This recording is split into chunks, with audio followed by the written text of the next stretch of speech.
नमस्कार विद्यार्थी मित्रांनो, स्वागत आहे आपले फिजिक्स बाय मंगेश सर या युट्यूब चॅनलवरती. आज आपण फिजिक्सचा असा चॅप्टर शिकणार आहोत जो आपल्या मोबाईल पासून सॅटेलाइट पर्यंत वापरला जातो आणि तो आहे सेमी कंडक्टर डिव्हाइसेस. बऱ्याच विद्यार्थ्यांना हा चॅप्टर कॉम्प्लिकेटेड वाटतो किंवा काही जण याला ऑप्शन मध्ये सुद्धा ठेवतात. या चॅप्टर मध्ये असणाऱ्या सर्किट डायग्राम्स आणि लॉजिक गेट समजून घेत असताना कन्फ्युजन तयार होते. परंतु या ठिकाणी मी तुम्हाला सांगू इच्छितो की जर हा वन शॉट व्हिडिओ तुम्ही पूर्णपणे स्किप न करता बघत असाल तर हा चॅप्टर तुम्हाला व्यवस्थितपणे समजणार आहे. चला तर मग सुरुवात करूयात आपण आपल्या आजच्या महत्त्वाच्या लेक्चर. चॅप्टर सुरू करण्याच्या आधी याचं काही बेसिक्स आपण बघूयात. या चॅप्टरचं नाव आहे बघा सेमी कंडक्टर डिव्हाइसेस. आता सेमी कंडक्टर म्हणजे नेमकं काय ते आधी आपण समजून घेऊयात. नेचरमध्ये 3 प्रकारचे मटेरियल्स आहेत. त्यापैकी जो पहिला आहे याला आपण म्हणतो कंडक्टर्स. आता कंडक्टर्स म्हणजे काय? कंडक्टर्स म्हणजे असे मटेरियल्स ज्या मटेरियल्स मधून इलेक्ट्रिसिटी पास होऊ शकते. अशा मटेरियल्सला आपण काय म्हणायचं? कंडक्टर्स. जसं की ॲल्युमिनियम आहे, कॉपर आहे, सिल्वर आहे. म्हणजे जे मेटल्स असतात त्यांना आपण काय म्हणतो नॉर्मली? कंडक्टर्स असं म्हणतोय. आता प्रत्येक मटेरियलची स्वतःची काहीतरी स्पेसिफिक प्रॉपर्टी असते. जसं की आपण जर तिघांना जर कम्पेअर केलं, ॲल्युमिनियम, सिल्वर आणि कॉपर, त्याच्यामध्ये सर्वात जास्त कंडक्टिव्हिटी ही सिल्वरची असते. कारण त्याच्यामध्ये नंबर ऑफ फ्री इलेक्ट्रॉन्स हे सर्वात जास्त असतात. तर ती जी कंडक्टिव्हिटी आहे, शब्द लक्षात ठेवा, कंडक्टिव्हिटी. कंडक्टिव्हिटी म्हणजे काय? कोणत्या वायरमधून जास्त इलेक्ट्रिसिटी पास होते त्याला आपण त्याची कंडक्टिव्हिटी असं म्हणतो. ठीक आहे. तर ते डिपेंड करणार आहे त्या मटेरियलच्या प्रॉपर्टीज वरती. दुसऱ्या टाईपचं जे मटेरियल आहे याला आपण म्हणतो बघा इन्सुलेटर्स. आता इन्सुलेटर्स असे मटेरियल्स असतात ज्यामधून इलेक्ट्रिसिटी पास होत नाही. जसं की वूड आहे, जसं की लाकूड आहे, प्लास्टिक आहे, ग्लास आहे. यांच्यामधून इलेक्ट्रिसिटी पास होते का? नाही. त्यामुळे यांना काय म्हणणार आपण? यांना म्हणणार इन्सुलेटर्स. आणि तिसऱ्या टाईपचे जे मटेरियल्स असतात यांना आपण म्हणतो सेमी कंडक्टर्स. जसं सेमी इंग्लिश मीडियम आहे बघा, नाही का? त्याच्यामध्ये अर्ध इंग्लिश अर्ध मराठी, नाही का? तर तसाच प्रकार आहे बघा. हे जे सेमी कंडक्टर्स जे मटेरियल्स असतात यांची जी कंडक्टिव्हिटी असते, ही कंडक्टिव्हिटी कंडक्टर्स आणि इन्सुलेटर्स ह्या दोघांच्या मध्ये असते. येते का लक्षात? आता कंडक्टरची कंडक्टिव्हिटी, कारण ते कंडक्टर्सच आहे, त्याची कंडक्टिव्हिटी जास्त असणार आहे. इन्सुलेटर मधून तर इलेक्ट्रिसिटी पास होत नाही. आणि सेमी कंडक्टर जे असतात यांची इलेक्ट्रिसिटी म्हणजे यांच्यामधून जी इलेक्ट्रिसिटी पास होणार आहे ती कंडक्टिव्हिटी कंडक्टर्स आणि इन्सुलेटर्सच्या मध्ये असणार आहे. मग असे काही मटेरियल्स असतात, असे काही सेमी कंडक्टर्स असतात ज्याच्यामधून इलेक्ट्रिसिटी पास होऊ पण शकते किंवा होऊ पण शकत नाही. अशा प्रकारचे हे सेमी कंडक्टर्स आहेत. जसं सांगायचं झालं तर हे सेमी कंडक्टरची जी कंडक्टिव्हिटी असते ही त्या पर्टिक्युलर टेम्परेचर वरती सुद्धा असते की त्या ठिकाणी टेम्परेचर किती आहे. ठीक आहे, समजा एखाद्या एखाद्या ठिकाणी 0 डिग्री केल्व्हिन टेम्परेचर असेल, 0 डिग्री केल्व्हिन. ठीक आहे, तर या 0 डिग्री केल्व्हिन टेम्परेचरला हे जे सेमी कंडक्टर्स असतात यांच्यामधून इलेक्ट्रिसिटी पासच होत नाही. ठीक आहे, त्यामुळे आपण त्यांना त्या ठिकाणी परफेक्ट इन्सुलेटर असं म्हणतो. काय म्हणतो आपण यांना? Perfect insulator. 0 डिग्री केल्व्हिन टेम्परेचरला इन्सुलेटर मधून इलेक्ट्रिसिटी पास होत नाही, त्यामुळे आपण त्यांना काय म्हणायचं? Perfect insulator. जर आपण या सेमी कंडक्टर्सचे जर एक्झाम्पल बघितले तर पॉप्युलरली 2 आहेत. एक आहे सिलिकॉन आणि दुसरा आहे जर्मेनियम. ठीक आहे. आता हा जो सिलिकॉन आहे याचा जो ॲटॉमिक नंबर आहे तो किती असतो? हा असतो 14. जर्मेनियमचा किती असतो? तो असतो 32. जर आपण याचं इलेक्ट्रॉनिक कन्फिगरेशन बघितलं तर हे जे सेमी कंडक्टर्स असतात यांच्या आउटरमोस्ट ऑर्बिटमध्ये किती इलेक्ट्रॉन्स येतात? 4. ठीक आहे. आता हा जो जर्मेनियम आहे तो सिलिकॉनच्या कंपॅरिझन मध्ये बेटर आहे, चांगला आहे. ठीक आहे, परंतु आपण जास्त कोणाला वापरतो? सिलिकॉन, कारण त्याची क्वांटिटी जास्त अवेलेबल आहे. मी आधी सांगितलेलं आहे जो जास्त प्रमाणात अवेलेबल असतो त्याचा वापर देखील जास्त असतो. तर आपण मोस्टली काय वापरतो? सिलिकॉन वापरतो. पण हा बेटर का आहे? आता बघा, आपण जर बघितलं त्याच्या इलेक्ट्रॉनिक कन्फिगरेशन प्रमाणे याची जी आउटर मोस्ट ऑर्बिट असणार आहे सिलिकॉनची ती न्यूक्लियसच्या जवळ असणार आहे. कोणाच्या कंपॅरिझन मध्ये? जर्मेनियमच्या कंपॅरिझन मध्ये. आणि जर्मेनियम मध्ये जे शेवटच्या ऑर्बिटमध्ये जे 4 इलेक्ट्रॉन्स प्रेझेंट आहेत ते त्याच्या न्यूक्लियस पासून थोडेसे जास्त लांब असणार आहे, नाही का? जर आपण तुम्ही सिलिकॉन सोबत कम्पेअर केलं तर ह्या जर्मेनियम मध्ये जी आउटर मोस्ट ऑर्बिट असणार आहे ती न्यूक्लियस पासून दूरच असणार आहे. त्यामुळे त्या ठिकाणी असणारे जे इलेक्ट्रॉन्स आहेत यांना जर थोडी जरी एनर्जी मिळाली तर ते फ्री होतात. ठीक आहे. त्यामुळे याची कंडक्टिव्हिटी याच्या कंपॅरिझन मध्ये काय असणार आहे, जास्त असणार आहे. येतंय का लक्षात? ठीक आहे. तर सिलिकॉन आणि जर्मेनियम हे मोस्ट कॉमन एक्झाम्पल आपल्याला लक्षात ठेवायचे आहेत. आता हे जे सेमीकंडक्टर्स असतात यांचे दोन टाइप्स असतात. एक जो असतो याला आपण म्हणतो इंट्रिन्सिक सेमीकंडक्टर आणि दुसरा जो असतो याला आपण म्हणतो एक्सट्रिन्सिक सेमीकंडक्टर. असे दोन टाइप्स असतात बघा. इंट्रिन्सिक सेमीकंडक्टर म्हणजे काय? यांना आपण प्युअर सेमीकंडक्टर असं म्हणतो. कुठल्याही प्रकारचं मटेरियल या प्रकारच्या सेमीकंडक्टर्स मध्ये ऍड होत नाही. असे जे मटेरियल्स असतात, असे जे सेमीकंडक्टर्स असतात त्यांना आपण इंट्रिन्सिक सेमीकंडक्टर असं म्हणायचं. आणि एक्सट्रिन्सिक मध्ये डोपिंग केली जाते. काय करतात? डोपिंग. डोपिंग म्हणजे काय? डोपिंग म्हणजे मटेरियल्स मध्ये काहीतरी इम्प्युरिटी ऍड केली जाते. जसं जर्मेनियम आहे ना, त्याच्यामध्ये काहीतरी ऍड करणार. सिलिकॉन आहे त्याच्यामध्ये काहीतरी ऍड करणार. दुसऱ्या प्रकारचं मटेरियल ऍड केलं जाणार. तर ती जी प्रोसेस असते, ती जी इम्प्युरिटी ऍड केली जाते, त्याला डोपिंग असं म्हणतात. तर ह्या एक्सट्रिन्सिकचे दोन प्रकार असतात. एकाला आपण म्हणतो पी टाईप सेमीकंडक्टर आणि दुसरा जो असतो त्याला म्हटलं जातं एन टाईप सेमीकंडक्टर. तर हे ऑलरेडी तुमचं सर्व आय थिंक 11वी मध्ये झालेलं आहे. ठीक आहे. तर आपण हे बेसिक जे ते आधी घेतलेलं आहे. याच्या व्यतिरिक्त अजून एक गोष्ट असते बघा, ज्याला आपण म्हणतो डायोड. डायोड. आता सर्किटमध्ये डायोड असतो बघा. डायोड असे दोन शब्द आहेत. डाय म्हणजे काय? दोन, नाही का? आता हा जो डायोड असतो बघा, हा आपण जर सर्किटमध्ये लावला, याचं रिप्रेझेंटेशन कसं असतं? पीएन जंक्शन डायोडचं असं. असं याचं सिम्बॉलिक रिप्रेझेंटेशन असतं बघा. हं? आता यामध्ये हा जो पॉइंट असतो, याला आपण पी टाइप म्हणतो आणि हा जो असतो याला आपण एन टाइप असं म्हणतो. हे व्यवस्थितपणे लक्षात घ्या, हे महत्वाचं आहे. तर याच्यानंतर आपण ज्यावेळेस टॉपिकला सुरुवात करूया त्यावेळेस डायोडचा कॉन्सेप्ट येणार आहे. मग आता या ठिकाणी जर आपण बघितलं तर हे डायोडचं काय आहे? सिम्बॉलिक रिप्रेझेंटेशन आहे.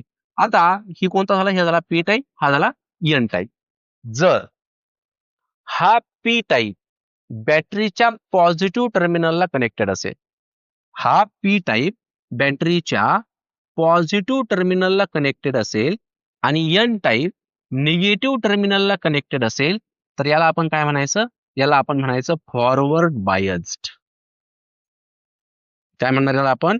Forward biased. फॉरवर्ड बायस कधी म्हणायचं? ज्यावेळेस हा पी टाइप पॉझिटिव्ह टर्मिनलला कनेक्टेड असेल बॅटरीच्या आणि हा निगेटिव्ह टर्मिनल जो आहे म्हणजे एन टाइप जो आहे तो निगेटिव्ह टर्मिनलला ज्यावेळेस कनेक्टेड असेल तर त्याला आपण फॉरवर्ड बायस्ड असं म्हणणार आहोत. आणि त्यावेळेस हा डायोड जो आहे तो करंटला फ्लो होण्यासाठी परमिशन देणार आहे. डायोड करंटला युनिडायरेक्शनल ठेवत असतो.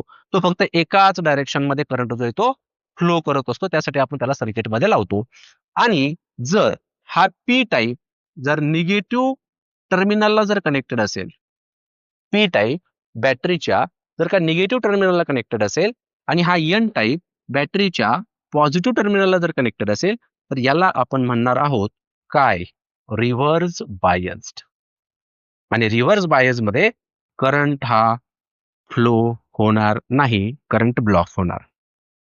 आलं का लक्षात? तर हे बेसिक्स आहेत जे अत्यंत महत्वाचं आहे. आता आपण तुमच्या सिलेबसला सुरुवात करूयात. जो फर्स्ट कॉन्सेप्ट आपल्याला घ्यायचा आहे तो आहे रेक्टिफायर्स. जर तुम्हाला आठवत असेल तर एसी सर्किट या चॅप्टर मध्ये सर्वात आधी आपण एसीचे डीसीच्या कंपॅरिझन मध्ये काही ऍडव्हान्टेज बघितले होते. आणि त्या ऍडव्हान्टेज मध्ये एक ऍडव्हान्टेज असा होता की एसी जो आहे तो डीसी मध्ये कन्वर्ट करता येतो. बरोबर आहे. एसी ला आपण डीसी मध्ये कन्वर्ट करू शकतो बाय युझिंग रेक्टिफायर्स. तर रेक्टिफायर काय करणार आहेत? एसी ला डीसी मध्ये कन्वर्ट करण्याचं काम करणार आहे आणि तोच टॉपिक सर्वात आधी आपल्याला या ठिकाणी शिकायचा आहे.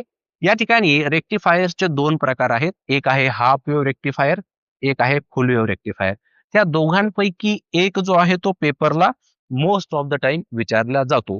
ठीक आहे. तर सर्वात आधी आपण या रेक्टिफायरची एक सिंपल ब्लॉक डायग्राम समजून घेऊ आणि त्यानंतर बघू आपण की फुल वेव्ह आणि हाफ वेव्ह रेक्टिफायर काय आहेत. तर ही एक सिंपल ब्लॉक डायग्राम आहे बघा. रेक्टिफायर रेक्टिफायरचं काम लक्षात आलं ना तुमच्या? रेक्टिफायर काय करणार आहे? रेक्टिफिकेशन करणार आहे. म्हणजे तो एसी ला डीसी मध्ये कन्वर्ट करण्याचं काम करणार आहे. ठीक आहे. जर आपण बघितलं तर घरामध्ये जसं काही इलेक्ट्रॉनिक गॅजेट्स आहे, जसं टीव्ही आहे, त्यानंतर आपल्या मोबाईलचं चार्जर आहे, यांची काय रिक्वायरमेंट असते? या ठिकाणी यांना जो करंट सप्लाय होतो तो कोणता असतो? एसी असतो का डीसी असतो? तो असतो डीसी. आलं का लक्षात? यांना आपण सप्लाय कोणता दिलेला असतो? डीसी. पण घरामध्ये सप्लाय कोणता आलेला आहे आपल्या? एसी का डीसी आहे? एसी आहे. आपण घरामध्ये जे व्होल्टेज वापरतो ते किती आहे? ते आहे 230 व्होल्ट. 220 किंवा 230 व्होल्टेज हा आपला सप्लाय आहे आणि त्याची फ्रिक्वेन्सी असते 50 हर्ट्झ. आलं का लक्षात? आता यानंतरचा जो कॉम्पोनंट आहे तो आहे बघा डायोड रेक्टिफायर.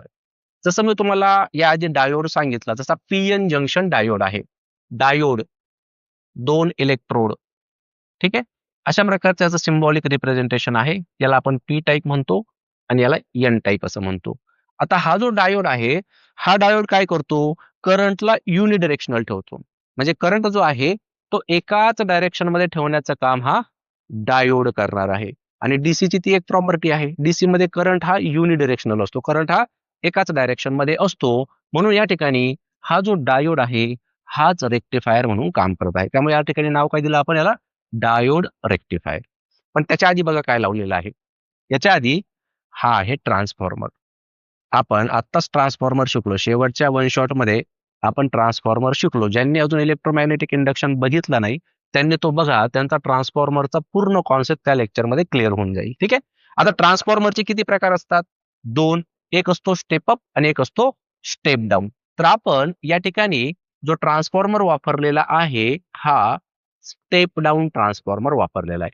याच्या पाठीमागचं कारण असं आहे की हे जे डायोड्स असतात बघा हे 230 व्होल्टेज वरती काम नाही करू शकत. यांना वर्किंगसाठी जी व्होल्टेजची रिक्वायरमेंट असते ती कमी असते. 6 व्होल्ट, 12 व्होल्ट अशा व्होल्टेजवरती हे काम करतात. येते का लक्षात? जर तुम्ही डायोडला 230 व्होल्टेज जर देत असाल जो आपल्या घरामध्ये आहे तर ते डायोड लगेच जळून जातील. ते डायोड लगेच खराब होऊन जातील. ठीक आहे. त्याच्यामधून सप्लाय जाणार नाही. त्यामुळे आपल्याला काय करावं लागेल? हा जो 230 व्होल्टेज आहे तो अधिक कमी करावा लागेल. आणि ते कमी करण्याचं काम कुणाचं आहे? ते कमी करण्याचं काम या ट्रान्सफॉर्मरचं आहे. हा ट्रान्सफॉर्मर काय करेल? हा जो 230 व्होल्टेज आहे आता या ठिकाणी मी नंबर नंबर ऑफ वाइंडिंग अशी दाखवलेली आहे. पण ही सेकंडरी वाइंडिंग आहे. बरोबर ना? तर ह्या सेकंडरी वाइंडिंग वरती जे नंबर ऑफ टर्न्स असणार आहे ते प्रायमरी वाइंडिंगच्या कंपॅरिझन मध्ये कमी असतात. ठीक आहे. म्हणजे इथे काय होईल? इथे हा त्या व्होल्टेजला डाऊन करेल. म्हणजे तो त्याच्या रिक्वायरमेंट प्रमाणे घेऊन येईल. 10 व्होल्ट किंवा 5 व्होल्ट पर्यंत घेऊन येईल आणि मग तो जो व्होल्टेज असणार आहे तो व्होल्टेज आपण या डायोड रेक्टिफायर मधून पास करणार.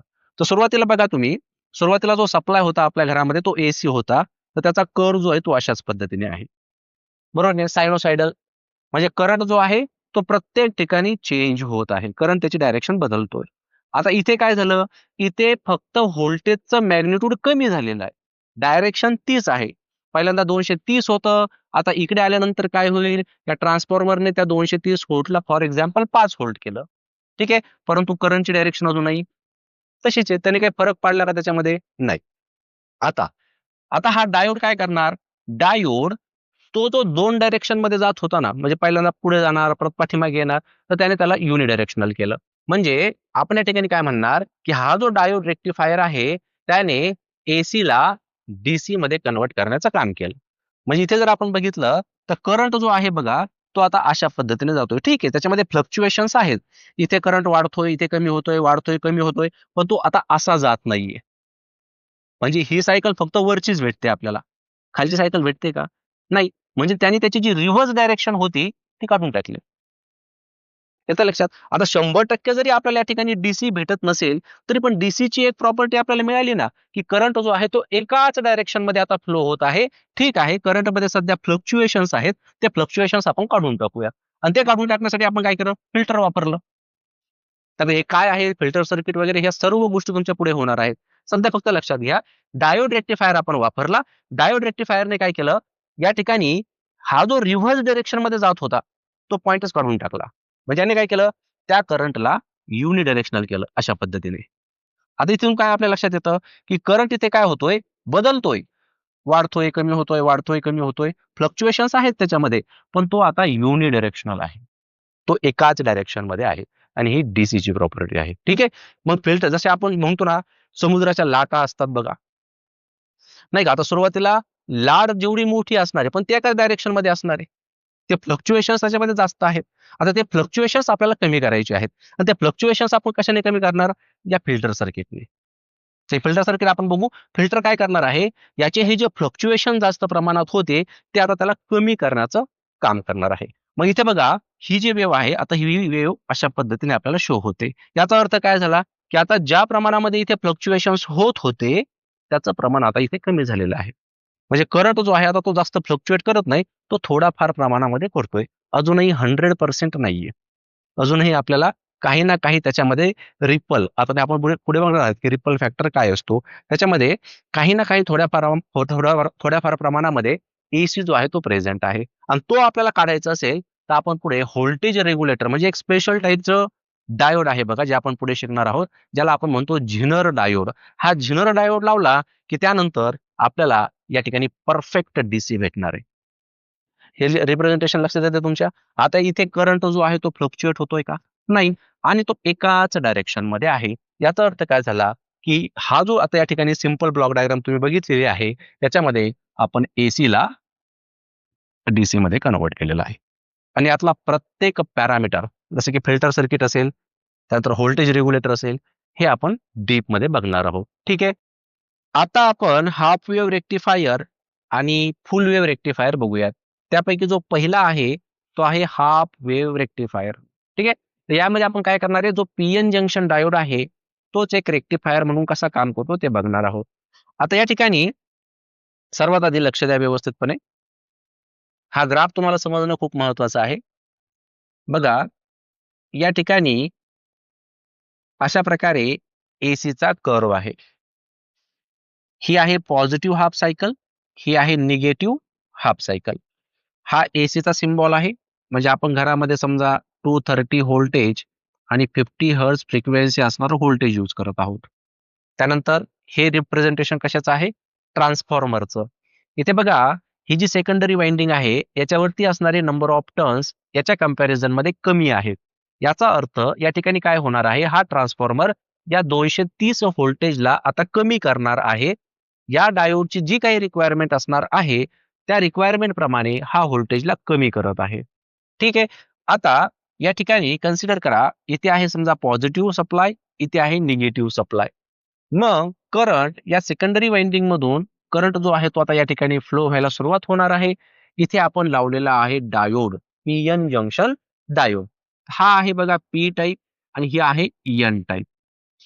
तर मला सांगा बरं, या ठिकाणी हे कोणत्या प्रकारची बायझिंग आहे? पी टाईप या ठिकाणी पॉझिटिव्ह टर्मिनलला कनेक्टेड आहे आणि एन टाईप जो आहे तो या निगेटिव्ह टर्मिनलला कनेक्टेड आहे. म्हणजे हा कोणता आहे? हा आहे फॉरवर्ड बायस्ड. याला काय म्हणायचं? Forward biased. आणि फॉरवर्ड बायस्ड मध्ये आता हा जो डायोड आहे, या डायोड मधून हा इलेक्ट्रिक करंट फ्लो होणार आहे. बरोबर आहे. मग हा इलेक्ट्रिक करंट फ्लो झाला अशा पद्धतीने. आता हे कुठपर्यंत चालतं? हे चालत असतं याची हाफ सायकल कंप्लीट होईपर्यंत. कारण हाफ सायकल कंप्लीट एकदा झाली की याची पोलॅरिटी बदलणार आहे. म्हणजे काय? म्हणजे आता हा जो पॉझिटिव्ह होता तो आता निगेटिव्ह बनणार आहे. जो निगेटिव्ह होता तो पॉझिटिव्ह बनणार आहे. येतंय लक्षात? मग आता या ठिकाणी काय होणार? आता करंट जो आहे तो असा फ्लो व्हायला सुरुवात करणार अशा पद्धतीने. उलटा. कोणत्या सायकलसाठी? या हाफ सायकलसाठी. आता इथे होईल काय बघा. आता इथे जर आपण बघितलं तर हा जो पॉझिटिव्ह टर्मिनल आहे, म्हणजे या डायोडचा जो एन टाइप आहे, हा या पॉझिटिव्ह टर्मिनलला कनेक्टेड आहे आणि जो पी टाइप आहे तो या निगेटिव्ह टर्मिनलला कनेक्टेड आहे. त्यामुळे अशा प्रकारच्या बायझिंगला आपण काय म्हणणार? Reverse biasing. हा काय झाला आता? रिव्हर्स बायस झाला. आता रिव्हर्स बायस झाल्या कारणाने या ठिकाणी जो करंट आहे, हा करंट या डायोड मधून पास होणार नाही. हा डायोड त्या करंटला ब्लॉक करेल. म्हणजे तुम्ही असं स्पष्ट म्हणू शकता, या सायकलसाठी याने करंटला परमिशन दिली नाही. करंट त्याने ब्लॉक केला, करंट हा फ्लो झाला नाही. आता ज्यावेळेस परत पुढची पॉझिटिव्ह हाफ सायकल येईल, याची पोलॅरिटी इथे संपेल एक सायकल झाल्यानंतर. परत आता यावेळेस ही सायकल सुरू होणार ना, पॉझिटिव्ह हाफ सायकल. परत हा काय बनणार? हा परत पॉझिटिव्ह बनणार, हा परत निगेटिव्ह बनणार. परत या डायोडचा पी टाईप या पॉझिटिव्हला कनेक्टेड, एन टाईप निगेटिव्हला कनेक्टेड. परत हा काय झाला? फॉरवर्ड बायस झाला म्हणजे परत काय होणार, परत करंट जो आहे तो या लोड रेजिस्टर मधून फ्लो होणार. इथे तुम्हाला आउटपुट व्होल्टेज भेटत आहे, जे काही पोटेन्शियल डिफरन्स भेटेल अक्रॉस दिस रजिस्टर. येते का लक्षात? मग इथे काय लक्षात आलं तुमच्या, की आता ही जी पॉझिटिव्ह सायकल होती पुढची, त्याच्यासाठी परत त्याने करंटला परमिशन दिली की बाबा तू या ठिकाणावरून फ्लो हो. पण जसं परत आता याची निगेटिव्ह सायकल सुरू होणार, परत हा निगेटिव्ह बनणार, हा पॉझिटिव्ह बनणार, हा डायोड परत त्याला काय करणार, ब्लॉक करणार, त्याला फ्लो होऊ देणार नाही. मग तुमच्या लक्षात येतं या ठिकाणी, की या ठिकाणी याने काय केलं, इथून इथपर्यंत फ्लो होऊ दिलं. आता इथून इथपर्यंत काहीच नाही, ह्या रिजन मध्ये काहीच नाही, करंट फ्लो झालाच नाही. इथून इथपर्यंत त्याने काय करणार, तो तसंच राहणार, परत पुढच्या पॉझिटिव्ह साठी चालू जाणार, परत तसाच, परत पुढच्या पॉझिटिव्ह साठी. येते का लक्षात? म्हणजे इथे तुम्ही बघा, करंट जो आहे तो एकाच डायरेक्शन मध्ये चाललाय. त्या करंटने त्याची डायरेक्शन रिव्हर्स केली का, नाही केली. मग मी या ठिकाणी म्हटलं की जर आपण इनपुट व्होल्टेज बघितलं, हे झालं बघा इनपुट व्होल्टेज. ठीक आहे, अजून एक सायकल घेऊयात आपण अशा पद्धतीने या ठिकाणी. तर हे इनपुट व्होल्टेज आहे ना, इनपुट मध्ये काय दिलंय आपण, फक्त एसी दिलेलं आहे आणि आउटपुट मध्ये आपल्याला काय भेटतोय, डीसी. म्हणजे याने फक्त जी पॉझिटिव्ह सायकल होती ना, यालाच फक्त परमिशन दिलेली आहे, निगेटिव्ह सायकलला त्याने रिमूव्ह केलं. नाव काय आहे, हाफ वेव्ह. म्हणजे काय, या ठिकाणी जी पॉझिटिव्ह हाफ वेव्ह होती, फक्त त्या ठिकाणी तीच फ्लो होत आहे, तेवढ्याच करंटला तो परमिशन देत आहे. आणि पुढची जी हाफ वेव्ह होती, म्हणजे हा जो निगेटिव्ह पोर्शन होता, हा याने काढून टाकला, रिमूव्ह करून टाकला. त्यामुळे या ठिकाणी याला आपण काय म्हणतो, हाफ वेव्ह रेक्टिफायर म्हणतो. मग आउटपुट कसं भेटतंय बघा बरं. आउटपुट मध्ये काय होतंय, इथे जर आपण आउटपुट ड्रॉ केलं, तर याच्या आउटपुट मध्ये आपल्याला या ठिकाणी फक्त काय भेटणार आहे, पॉझिटिव्ह सायकलच भेटणार आहे. पुढच्या निगेटिव्ह साठी हा काहीच करणार नाही, परत पुढच्या पॉझिटिव्ह साठी फ्लो होणार, परत त्याच्यासाठी काहीच नाही, परत पुढच्या पॉझिटिव्ह साठी भेटणार. येते का लक्षात? म्हणजे करंट या ठिकाणी युनिडिरेक्शनल झालेला आहे.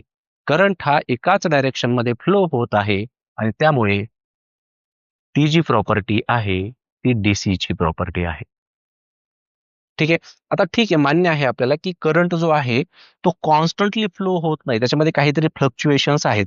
करंट जो आहे तो वाढतोय, कमी होतोय, वाढतोय, परंतु तो एकाच डायरेक्शन मध्ये आहे. त्यामुळे या ठिकाणी आपण असं म्हणतो की हा प्युअर रेक्टिफायर जो आहे, हा जी पॉझिटिव्ह हाफ सायकल असते, फक्त यालाच तो त्या ठिकाणी फ्लो होण्यासाठी परमिशन देत असतो. मग आता जर आपण म्हटलं ठीक आहे की याने एसी ला डीसी मध्ये कन्वर्ट करण्याचं काम केलं, परंतु याची इफिशियन्सी किती असणार आहे, म्हणजे हा किती पर्सेंटेज मध्ये काम करू शकतो. एक तर पहिली महत्वाची गोष्ट अशी आहे, याने ही निगेटिव्ह सायकल जी आहे ती काढूनच टाकली.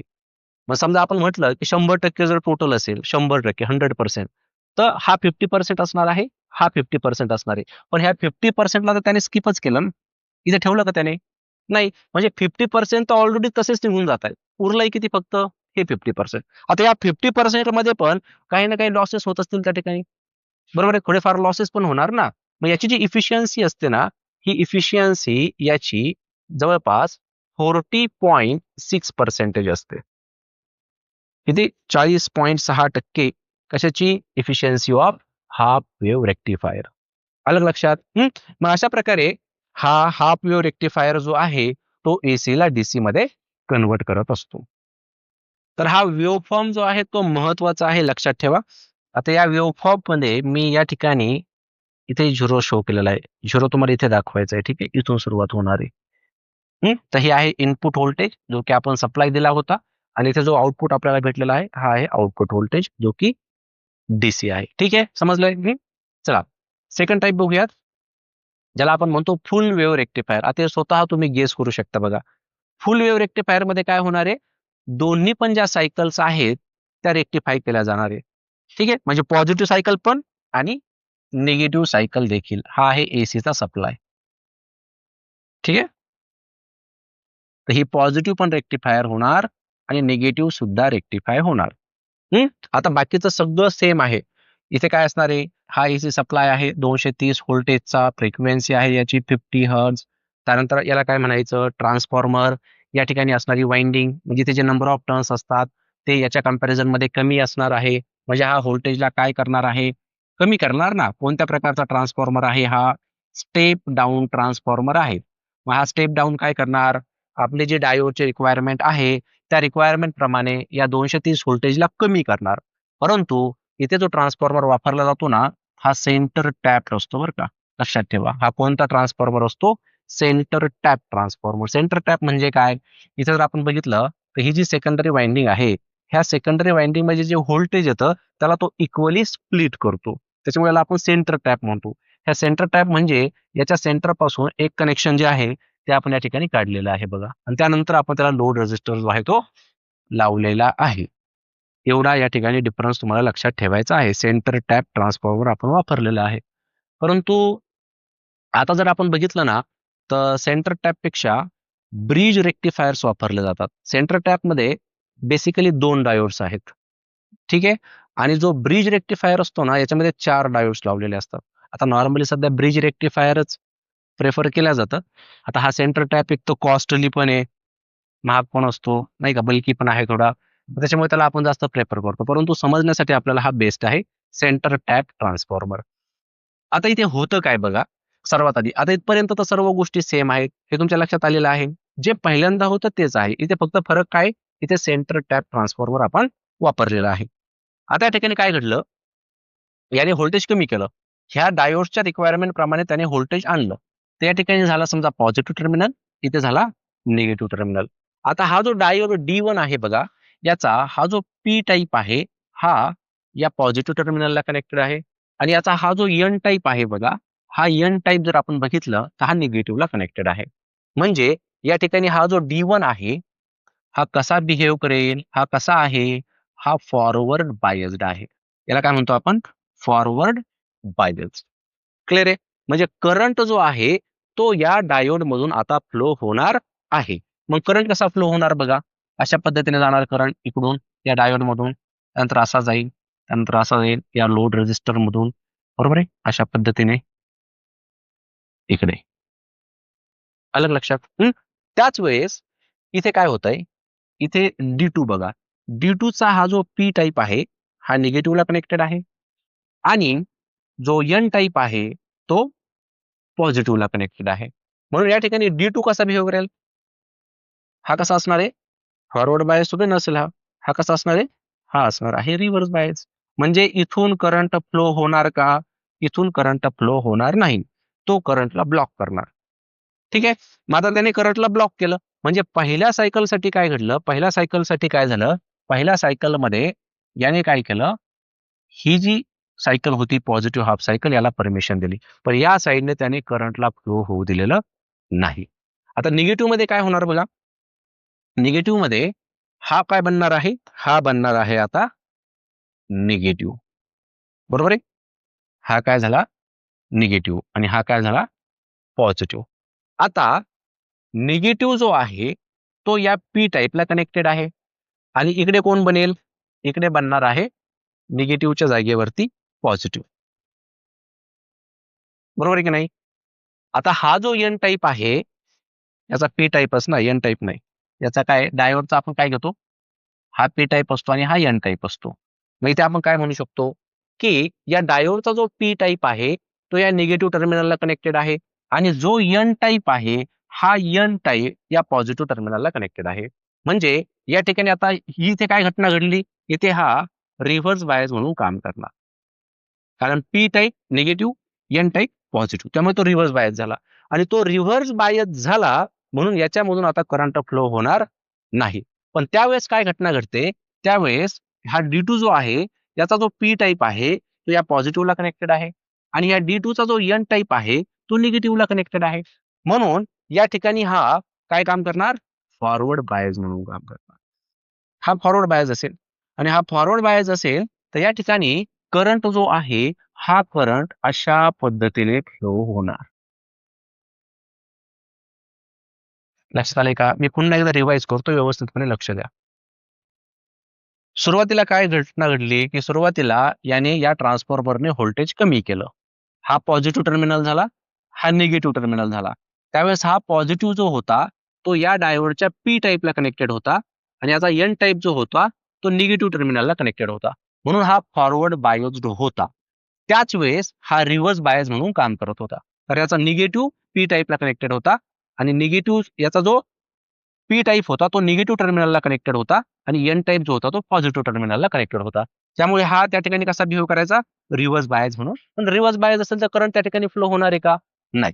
आता जशी पोलॅरिटी बदलली, जशी हाफ सायकल त्या ठिकाणी घडली, पुढच्या हाफ सायकलसाठी हा निगेटिव्ह झाला, हा पॉझिटिव्ह झाला. म्हणजे हा निगेटिव्ह टर्मिनल या डायोडच्या पी टाईपला कनेक्टेड आहे आणि याचा जो एन टाईप आहे तो पॉझिटिव्हला कनेक्टेड आहे. मग हा काय म्हणून काम करेल, रिव्हर्स बायस. मग रिव्हर्स बायस झाला तर करंट त्याच्यामधून फ्लो होणार आहे का? नाही. पण त्याच वेळेस हा जो डायोड D2 आहे याच्यामध्ये हा जो पॉझिटिव्ह टर्मिनल आहे तो पी टाईपला कनेक्टेड होता आणि एन टाईप हा निगेटिव्हला कनेक्टेड होता. म्हणून हा फॉरवर्ड बायस झाला. म्हणून करंट ह्या D2 मधून आता फ्लो होणार. म्हणजे पहिल्या हाफ सायकलसाठी D1 मधून फ्लो झाला. दुसऱ्या निगेटिव्ह सायकलसाठी, पहिल्या निगेटिव्ह दुसऱ्या नाही, पहिल्या पॉझिटिव्ह हाफ सायकलसाठी D1 मधून फ्लो झाला आणि पहिल्या निगेटिव्ह सायकलसाठी तो D2 मधून फ्लो झाला. म्हणजे त्याने दोघांना रेक्टिफाय केलं. D1 ने पॉझिटिव्हला रेक्टिफाय केलं, D2 ने या निगेटिव्हला रेक्टिफाय केलं. आलं का लक्षात? मग प्रश्न येतो, सर ठीक आहे इथपर्यंत लक्षात आलं, पण मग डीसी कुठे भेटला?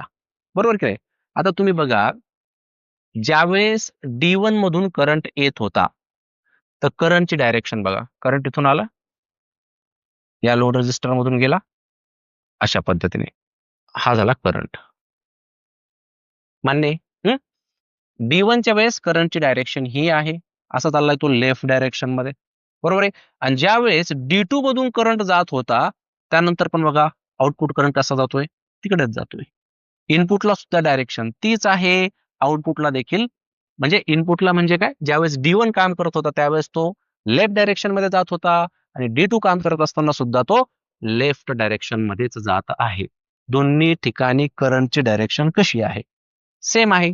आणि जर करंटची डायरेक्शन सेम असेल तर त्याला आपण कोणता करंट म्हणणार, डीसी करंट. येतं का लक्षात? मग आता याच्यावरून आपल्याला याची काय करायची, वेव्ह फॉर्म बनवायची. आता याची वेव्ह फॉर्म कशी बनणार, चला याची वेव्ह फॉर्म बनवूयात आपण. तर हा झाला इनपुट व्होल्टेज, ठीक आहे, अशा पद्धतीने. आणि आपल्याला याच्यावरून काय बनवायचं, आउटपुट. आता आउटपुट कसं असेल, आता इथून इथपर्यंत एक सायकल कंप्लीट होते, बरोबर आहे. ही पॉझिटिव्ह आहे, ही निगेटिव्ह आहे. तर इथे इथे मी वरती आउटपुट लिहिलंय, काही अडचण नाही, तुम्ही इथे इनपुट करा, ठीक आहे. त्याला आपण इनपुट म्हणूयात. हे असेल समजा आपलं इनपुट व्होल्टेज, ठीक आहे, जो की प्युअर एसी आहे. आणि इथे आता आपण आउटपुट घेऊया त्याचं. आउटपुट मध्ये काय भेटतोय आपल्याला, आउटपुट मध्ये डीसी भेटतोय आणि तो अशा पद्धतीने राहणार. पॉझिटिव्ह असू द्या, निगेटिव्ह असू द्या, दोघांना तो काय करत चालला, दोघांना तो रेक्टिफाय करत चालला. आले लक्षात? पहिल्यांदा काय होत होतं, पहिल्यांदा काय घडत होतं, तो ह्या निगेटिव्ह सायकलला रिमूव्ह करायचा, म्हणजे ते काहीच भेटत नव्हतं, बरोबर की नाही. पण आता इथे तसं नाही होत. इथे काय होतं, इथे हा पॉझिटिव्हला रेक्टिफाय करतोय, निगेटिव्हला देखील रेक्टिफाय करतोय. त्यामुळे याची जी इफिशियन्सी असते फुल वेव्ह रेक्टिफायरची, ही हाफ वेव्ह रेक्टिफायरच्या डबल असते. आता हाफ वेव्हची किती होती, हाफ वेव्हची इफिशियन्सी किती होती, 40.6%. त्यामुळे या फुल वेव्हची जी इफिशियन्सी आहे बघा, ही इफिशियन्सी असते 81.2%. बाकीचे लॉसेस आले लक्षात. तर अशा प्रकारे आहे बघा, याला आपण फुल वेव्ह रेक्टिफायर असं म्हणतो. आता यानंतरचा जो कॉन्सेप्ट आहे तो आहे बघा रिपल फॅक्टर. रिपल फॅक्टर आपण समजून घेऊयात काय असतो. जसं की आपण आता रेक्टिफायर बघितला आणि या रेक्टिफायर मधून आपल्याला हा आउटपुट या ठिकाणी भेटलेला आहे, ठीक आहे. आता हा आहे डीसी, परंतु आपण जर या ठिकाणी बघितलं तर करंट काय होत आहे, या ठिकाणी कमी जास्त होत आहे. म्हणजे करंट हा फ्लक्च्युएट होत आहे. परंतु डीसी मध्ये करंट कसा असतो, डीसी मध्ये करंट कसा असतो, करंट हा कॉन्स्टंट असतो, नाही का. डीसी मध्ये करंट कसा असणार आहे, कॉन्स्टंट असणार आहे. परंतु इथे जे आउटपुट आपल्याला भेटत आहे याच्यामध्ये करंटचं मॅग्निट्यूड हे कमी जास्त होत आहे, हा फ्लक्च्युएट होत आहे. याचा अर्थ काय झाला, की जो आउटपुट आपल्याला या ठिकाणी भेटलेला आहे हा 100% डीसी नाहीये. 100% डीसी आहे का? नाही. याच्यामध्ये थोड्याफार प्रमाणामध्ये एसी सुद्धा प्रेझेंट आहे. ठीक आहे, लक्षात येत आहे का? कारण याच्यामध्ये करंटचं मॅग्निट्यूड काय होतंय? कमी जास्त होत आहे. त्यामुळे या आउटपुटमध्ये, या डीसी मध्ये थोड्याफार प्रमाणामध्ये अजून एसीचं अस्तित्व आहे. ठीक आहे, मग जो पोर्शन एसीचा या आउटपुटमध्ये असणार आहे, त्याला आपण रिपल फॅक्टर असं म्हणणार आहोत. डेफिनेशन मध्ये सिम्पली तुम्ही असं म्हणू शकता, output of an rectifier consist of a small portion of an AC. ठीक आहे, त्याला काय म्हणायचं? रिपल फॅक्टर म्हणायचं. ठीक आहे, मग आपल्याला जर हा फाइंड आउट करायचा असेल तर सिम्पली काय करायचं? रेशो घ्यायचा आहे. कुणाचा? RMS value of AC component. आता आरएमएस व्हॅल्यू काय आहे हे तुम्हाला एसी सर्किट मध्ये ऑलरेडी आपण एक्सप्लेन केली. एसी बघितलेलं नाहीये त्यांनी, एसी एकदा आवर्जून बघा, एसीचे सर्व कॉन्सेप्ट त्यांचे क्लिअर होतील. आता हा जो रिपल फॅक्टर आहे, हा जर आपल्याला फाइंड आउट करायचा असेल तर आपल्याला काय करायचं असतं? एसी कंपोनंट जो आहे याची आरएमएस व्हॅल्यू घ्यायची असते आणि त्याला डीसीच्या कंपोनंटने डिवाइड करायचं असतं. ठीक आहे, ह्या दोघांचा जर आपण रेशो घेतला की आपल्याला त्या ठिकाणी रिपल फॅक्टर भेटणार आहे. तर रिपल फॅक्टर म्हणजे काय? इन शॉर्ट मध्ये लक्षात ठेवायचं की डीसी मध्ये जो पण काही एसीचा पोर्शन प्रेझेंट असणार आहे थोड्याफार प्रमाणामध्ये, तर त्याला आपण या ठिकाणी रिपल असं म्हणणार आहोत. ठीक आहे, आलं का लक्षात? चला तर मग पुढचा कॉन्सेप्ट आपण बघूयात, जो की आहे फिल्टर सर्किट. आता ज्यावेळेस मी तुम्हाला रेक्टिफायरची ब्लॉक डायग्राम एक्सप्लेन केली, त्यामध्ये या फिल्टर सर्किटचा रोल होता.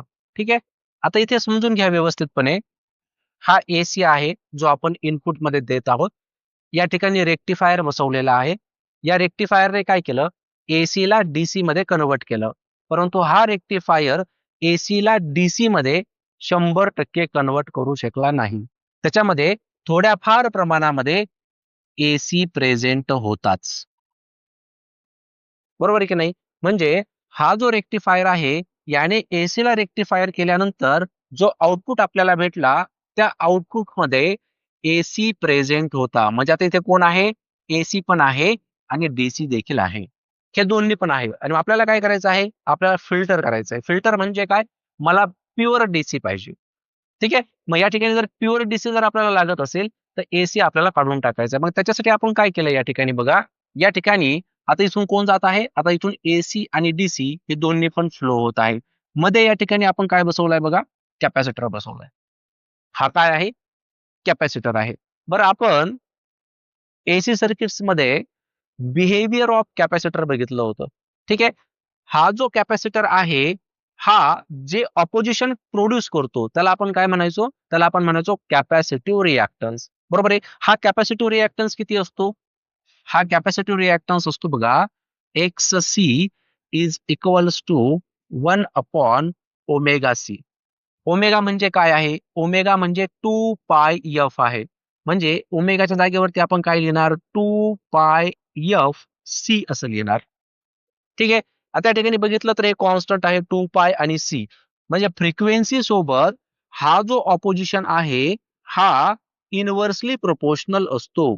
ज्याची फ्रिक्वेन्सी जास्त असेल, त्याचा जो कॅपॅसिटिव्ह रिएक्टन्स असतो, हा कमी असतो.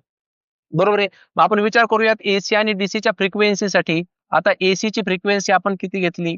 50 हर्ट्झ घेतली. बरोबर आहे. आणि डीसीची फ्रिक्वेन्सी किती असते? डीसीची फ्रिक्वेन्सी असते 0. बरोबर आहे की नाही? डीसी बदलतो का? नाही. डीसीची फ्रिक्वेन्सी किती झाली? 0 हर्ट्झ झाली. मग या ठिकाणी विचार करा, जर मी डीसीचा विचार केला आणि फ्रिक्वेन्सीच्या जागेवरती जर 0 ठेवला, तर 1/0 किती येणार आहे? इन्फायनाईट. बरोबर की नाही? म्हणजे मला या ठिकाणी असं समजलं, की डीसी साठी कॅपॅसिटरने इन्फायनाईट रेझिस्टन्स प्रोड्यूस केला. बरोबर की नाही? इन्फायनाईट रेझिस्टन्स प्रोड्यूस केला, याचा अर्थ हा डीसी ला या ठिकाणी येऊ देणार नाही. डीसी ला याच्यामधून हा फ्लो होऊ देणार नाही. मग ज्या वेळेस एसी आणि डीसी यामधून फ्लो होतील, तर हा परमिशन कुणाला देणार? फक्त हा परमिशन देणार एसी ला. तो डीसी ला येऊ देईल का? नाही येऊ देणार. का? कारण त्याने त्या ठिकाणी काय केलेलं आहे? इन्फायनाईट रेझिस्टन्स प्रोड्यूस केलेला आहे.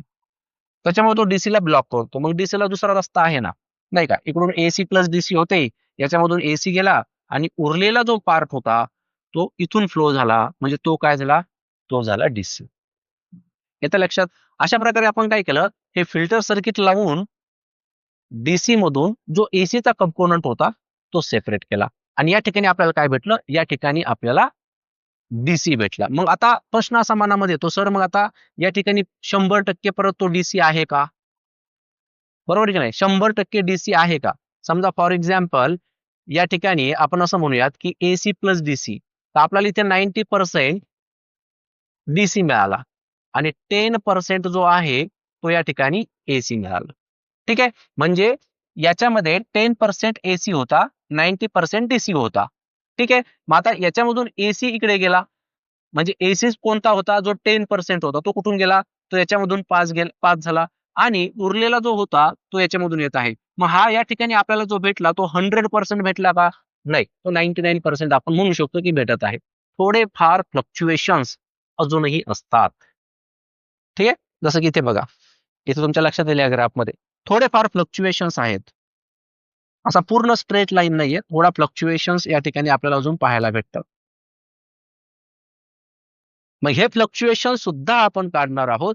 याच्यानंतर आपण काय लावणार आहोत, झिनर डायोड लावणार आहोत. आता हा एक स्पेशल टाईपचा डायोड असतो जो काय करतो, आपल्याला 100% डीसी देणार आहे. ठीक आहे, मग हे फिल्टर सर्किटचं काम लक्षात आलं तुमच्या. त्या फिल्टर सर्किटमध्ये महत्वाचा रोल कोणी प्ले केला, या कॅपॅसिटरने. कारण कॅपॅसिटरने डीसी ला परमिशन दिली नाही, त्याने फक्त एसी लाच परमिशन दिली. त्यामुळे एसी याच्यामधून पास होणार आहे, डीसी ला तो ब्लॉक करणार आहे, पण थोड्या फार प्रमाणामध्ये एसी जो आहे या डीसी सोबत इकडे जाणारच आहे.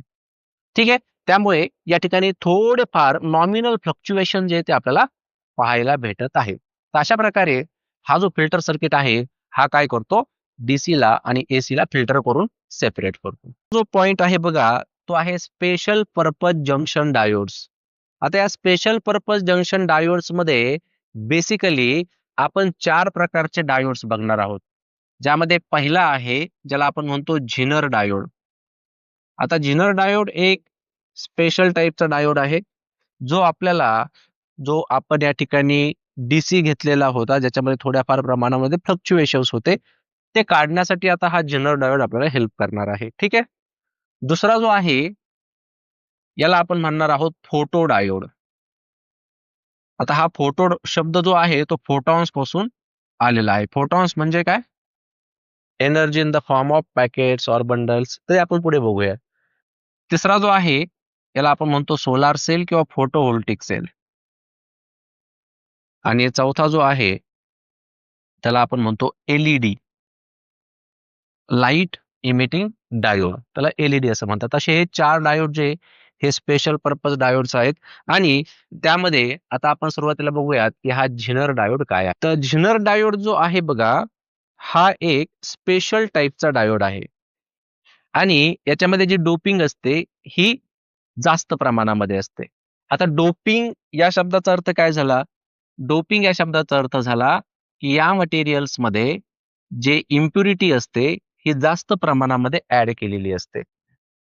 इम्प्युरिटी जास्त असल्या कारणाने आपण काय म्हणतो, हा हेवीली डोप्ड आहे. झिनर डायोड हा हेवीली डोप्ड आहे. मग हेवीली डोप्ड असल्यानंतर काय होईल, त्या ठिकाणी बघा जो पीएन जंक्शन डायोड असतो, तर याच्यामध्ये जो डिप्लेशन रिजन असतो ना, तर हा डिप्लेशन रिजन काय होतो, बारीक होतो, कमी होतो.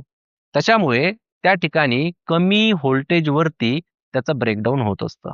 ठीक आहे, मग पहिला प्रश्न जो झिनर डायोड वरती विचारला जातो तो हा असतो की झिनर डायोडला आपण सर्किटमध्ये कसं कनेक्ट करतो. तर याला आपण कायम रिव्हर्स बायस मध्ये कनेक्ट करत असतो. याला कनेक्ट कसं करायचं आहे, रिव्हर्स बायस. रिव्हर्स बायस म्हणजे काय, रिव्हर्स बायस म्हणजे या डायोडचा जो पी टाईप असतो तो बॅटरीच्या निगेटिव्ह टर्मिनलला कनेक्टेड असतो आणि जो एन टाईप असतो तो बॅटरीच्या पॉझिटिव्ह टर्मिनलला कनेक्टेड असतो. त्याला आपण म्हणतो रिव्हर्स बायस्ड.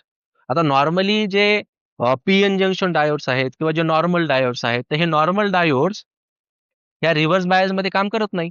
ते करंटला त्या ठिकाणी फ्लो होऊ देत नाही. परंतु हा जो झिनर डायोड असतो हा स्पेशली रिव्हर्स बायस मध्ये काम करण्यासाठी डिझाईन केलेला असतो. आणि हा हेवीली डोप्ड असल्या कारणाने या ठिकाणी काय होतं, याचं जे ब्रेकडाऊन आहे हे ब्रेकडाऊन खूप कमी व्होल्टेज वरती होतं. आता ब्रेकडाऊन म्हणजे तो खराब होतो असं नाही या ठिकाणी. ब्रेकडाऊन या शब्दाचा अर्थ काय झाला या ठिकाणी, ब्रेकडाऊन व्होल्टेज म्हणजे असं व्होल्टेज ज्या व्होल्टेज वरती या डायोड मधून करंट फ्लो व्हायला सुरुवात होणार आहे. तर त्याला आपण झिनर ब्रेकडाऊन असं म्हणतो. झिनर ब्रेकडाऊनचा अर्थ काय झाला, की असं व्होल्टेज, आता हे जनरल ब्रेकडाऊनचं व्होल्टेज खूप कमी असतं, 5-6 व्होल्टेजच्या आधीच असतं, ते 5 व्होल्टेजपेक्षा कमीच असतं. त्या 5 व्होल्टेजच्या आधीच हा जो जिनर डायोड आहे याच्यामधून करंट जो आहे तो फ्लो व्हायला सुरुवात होत असतो. येतं का लक्षात मी काय सांगतोय? हं? मग आता या ठिकाणी जर आपण नॉर्मल डायोडचा जर विचार केला, तर नॉर्मल डायोड हा रिव्हर्स रिव्हर्स बायसमध्ये तर काम करतच नाही. तो करंटचा त्या ठिकाणी फ्लो होऊ देतो का? नाही होऊ देत. परंतु हा जो जिनर डायोड आहे, हा मात्र करंटला त्या ठिकाणी काय करतो? अपोझिट डायरेक्शनमध्ये फ्लो होऊ देतो. म्हणजे नॉर्मली जर आपण पी-एन जंक्शन डायोड जर बघितला, तर पी-एन जंक्शन डायोडचा जो ब्रेकडाउन आहे, हा जास्त व्होल्टेजवरती होत असतो. जर आपण समजा एखाद्याचं रेटेड व्होल्टेज जे पण काही असेल, 50 व्होल्टेज समजा एखाद्या डायोडचा रेटेड व्होल्टेज आहे आणि आपण त्याच्यापेक्षा जर जास्त व्होल्टेज त्या ठिकाणी सप्लाय केला, तर त्या ठिकाणी तो गरम होऊन जळतो. खराब होऊन जातो तो डायोड. ठीक आहे. परंतु हा जो झिनर डायोड आहे बघा, हा झिनर डायोड बेसिकली आपल्याला काय करणार आहे, एक व्होल्टेज जो आहे तो रेग्युलेट करू देणार आहे. ठीक आहे. तर तो कशाप्रकारे व्होल्टेजला रेग्युलेट करतो, ते आपण इथे समजून घेऊयात. तर या ठिकाणी बघा, हा एक महत्त्वाचा कॉन्सेप्ट आहे, जो तुम्हाला व्यवस्थितपणे समजून घ्यायचा आहे, की झिनर डायोड जो आहे तो व्होल्टेज रेग्युलेटर म्हणून कशाप्रकारे काम करतो. आता या ठिकाणी बघा, इथे आहे हा अनरेग्युलेटेड इनपुट. आता हा अनरेग्युलेटेड इनपुट आपल्याला कोणापासून भेटलेला आहे? फिल्टर सर्किट पासून भेटलेला आहे. बरोबर आहे की नाही? आपण जो फिल्टर सर्किट या ठिकाणी आधी घेतला, या फिल्टर सर्किटमध्ये आपल्याला आउटपुट काय भेटत होतं? अशा प्रकारचा हा आपल्याला डीसी भेटत होता. परंतु हा 100% डीसी होता का? नाही. याच्यामध्ये थोड्याफार प्रमाणामध्ये फ्लक्च्युएशन्स अजून देखील होते. आता ते फ्लक्च्युएशन सुद्धा आपल्याला नको, ते फ्लक्च्युएशन्स आपल्याला काढून टाकायचे आहेत आणि त्याच्यासाठी आपण काय करणार आहे? हा जेनर डायोड जो आहे, तो रिव्हर्स बायसमध्ये कनेक्ट करणार आहोत. ठीक आहे? मग आता या ठिकाणी हा जो आहे बघा याचा, हा आहे पॉझिटिव्ह टर्मिनल, हा आहे निगेटिव्ह टर्मिनल. तुम्हाला इनपुट लक्षात आलं ना काय? इनपुटमध्ये काय आहे? इनपुटमध्ये आपल्याला जो भेटलेला आहे तो पल्सेटिंग डीसी आहे. पल्सेटिंग डीसी म्हणजे काय? अशा प्रकारचा आहे ना सप्लाय सध्या, अशा प्रकारचा डीसी जो आहे तो आपल्याला भेटलेला आहे आणि आपल्याला अशी स्ट्रेट लाईन लागते. म्हणजे आपल्याला करंट कसा लागतो त्या ठिकाणी कॉन्स्टंट लागतो. ठीक आहे. तर हा आहे बघा अनरेग्युलेटेड इनपुट. पुढे जर आपण बघितलं तर या ठिकाणी आपण एक रजिस्टर जो आहे तो या ठिकाणी कनेक्ट केलेला आहे. आता रजिस्टर लावण्याचं काम काय आहे? रजिस्टर आपण याच्यासाठी लावतो की त्या ठिकाणी तो काहीतरी व्होल्टेज खाऊन घेतो. थोडाफार व्होल्टेज ड्रॉप त्या रजिस्टरमध्ये होतो आणि तो जो डायोड आहे तो डायोड खराब होत नाही. त्याच्यासाठी आपण काय करतो, हा रजिस्टर या ठिकाणी लावलेला आहे. त्यानंतर या ठिकाणी मिली एमीटर लावलेले आहे. करंट मोजण्यासाठी तुम्ही या ठिकाणी मिली एमीटर वापरू शकता. पुढे हा जो झिनर डायोड आहे बघा, हा झिनर डायोड या ठिकाणी आपल्याला पाहायला भेटतोय. ठीक आहे. आता या ठिकाणी जर आपण बघितलं, त्याचा हा जो एन टाइप आहे बघा, हा बॅटरीच्या पॉझिटिव्ह टर्मिनलला कनेक्टेड आहे आणि जो पी टाइप आहे, हा काय झाला एन टाइप. हा जो पी टाइप आहे, तो बॅटरीच्या निगेटिव्ह टर्मिनलला कनेक्टेड आहे. आले का लक्षात? म्हणजे हा कसा कनेक्ट केलेला आहे? रिव्हर्स बायसमध्ये कनेक्ट केलेला आहे. त्यानंतर यालाच पॅरलल कनेक्शनमध्ये आपण एक लोड रेझिस्टर लावलेला आहे. मग आपल्याला ह्या लोड रेझिस्टरमध्ये लक्षात येणार आहे, की त्या ठिकाणी जो पोटेन्शियल डिफरन्स आपल्याला भेटणार आहे अक्रॉस धिस लोड रेझिस्टर, तो कॉन्स्टंट राहतो की व्हॅरी करतो. ठीक आहे. म्हणजे व्होल्टेज काय होतं या ठिकाणी? रेग्युलेट होतं. म्हणजे पाठीमागून कितीही व्होल्टेजमध्ये चेंजेस झाले, तरी सुद्धा त्या ठिकाणी ह्या जिनर डायोडमधून जे बाहेर येणारं व्होल्टेज आहे, तो कसा असणार आहे? कॉन्स्टंट असणार आहे. आलं लक्षात? मग आता या ठिकाणी होतं काय बघा. सुरुवातीला समजा या ठिकाणी हा करंट जो आहे तो पास झाला. ह्या जिनर डायोडमधून हा करंट गेला. ठीक आहे. आता ज्यावेळेस याच्यामध्ये व्होल्टेज हे जवळपास असं म्हणूयात, की आता याची जी रेटिंग आहे, याचं जे रेटेड व्होल्टेज आहे ते समजा 5 व्होल्ट आहे. ठीक आहे. आता रिव्हर्स डायरेक्शनमध्ये जसं 5 व्होल्टेजच्या पुढे व्होल्टेज जायला सुरुवात होईल, म्हणजे 5 व्होल्टेजला तर काय होईल?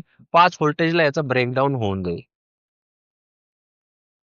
बरोबर आहे. ब्रेकडाउन होऊन जाईल म्हणजे काय? त्याच्यामधून करंट पास व्हायला सुरुवात होईल. त्याला म्हणायचं त्याचं ब्रेकडाउन. म्हणजे त्या ठिकाणी काय झालं? जिनर ब्रेकडाउन झालं. मग आता 5 व्होल्टेजच्या पुढे तुम्ही काय करायला लागलात? व्होल्टेज वाढवायला लागलात.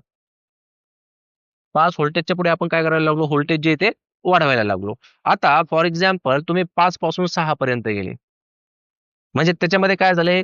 व्होल्टेजमध्ये थोडासा चेंज केला. पण ज्यावेळेस तुम्ही व्होल्टेजमध्ये ब्रेकडाउन नंतर जर थोडाही चेंज करत असाल, तर त्या ठिकाणी त्या झिनर डायोड मधून लार्ज अमाऊंट मध्ये करंट पास व्हायला सुरुवात होते.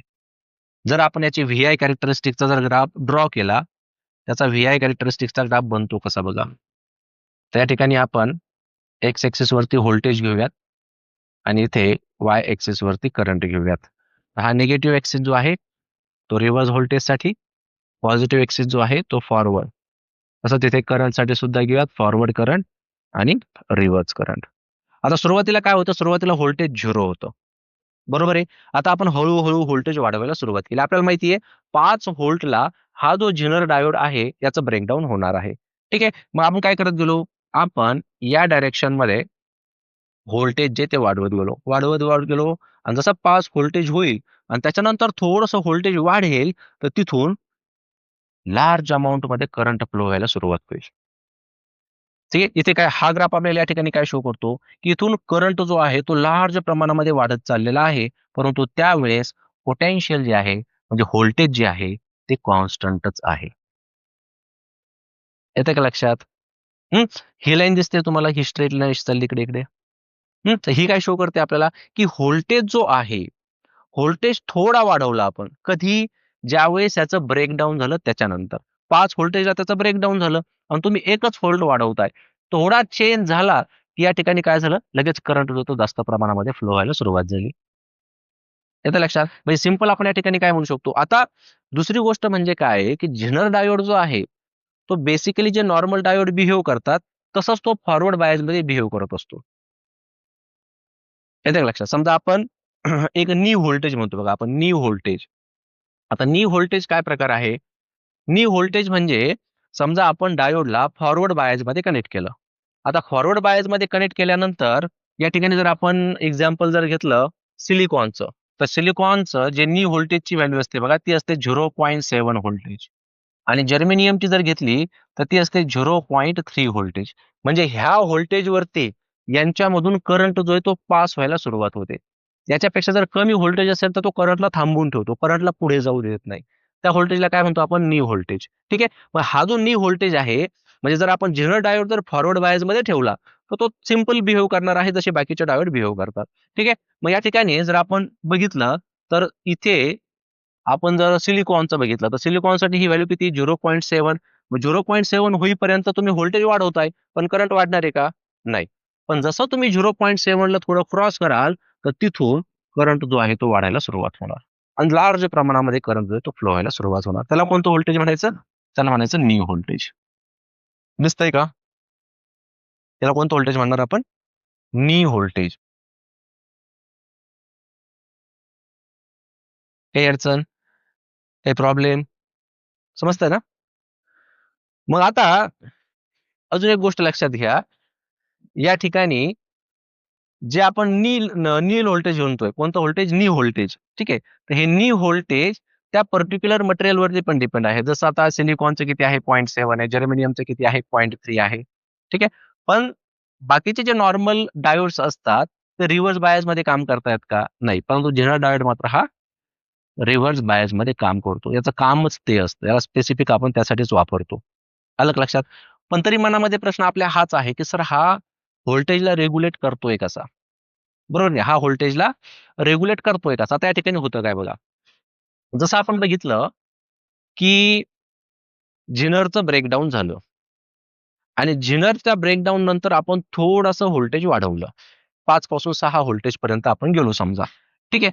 मग त्या ठिकाणी जो व्होल्टेज होता तो आपण वाढवला थोडा. म्हणजे आपण व्होल्टेजमध्ये काय केलं? चेंजेस केले.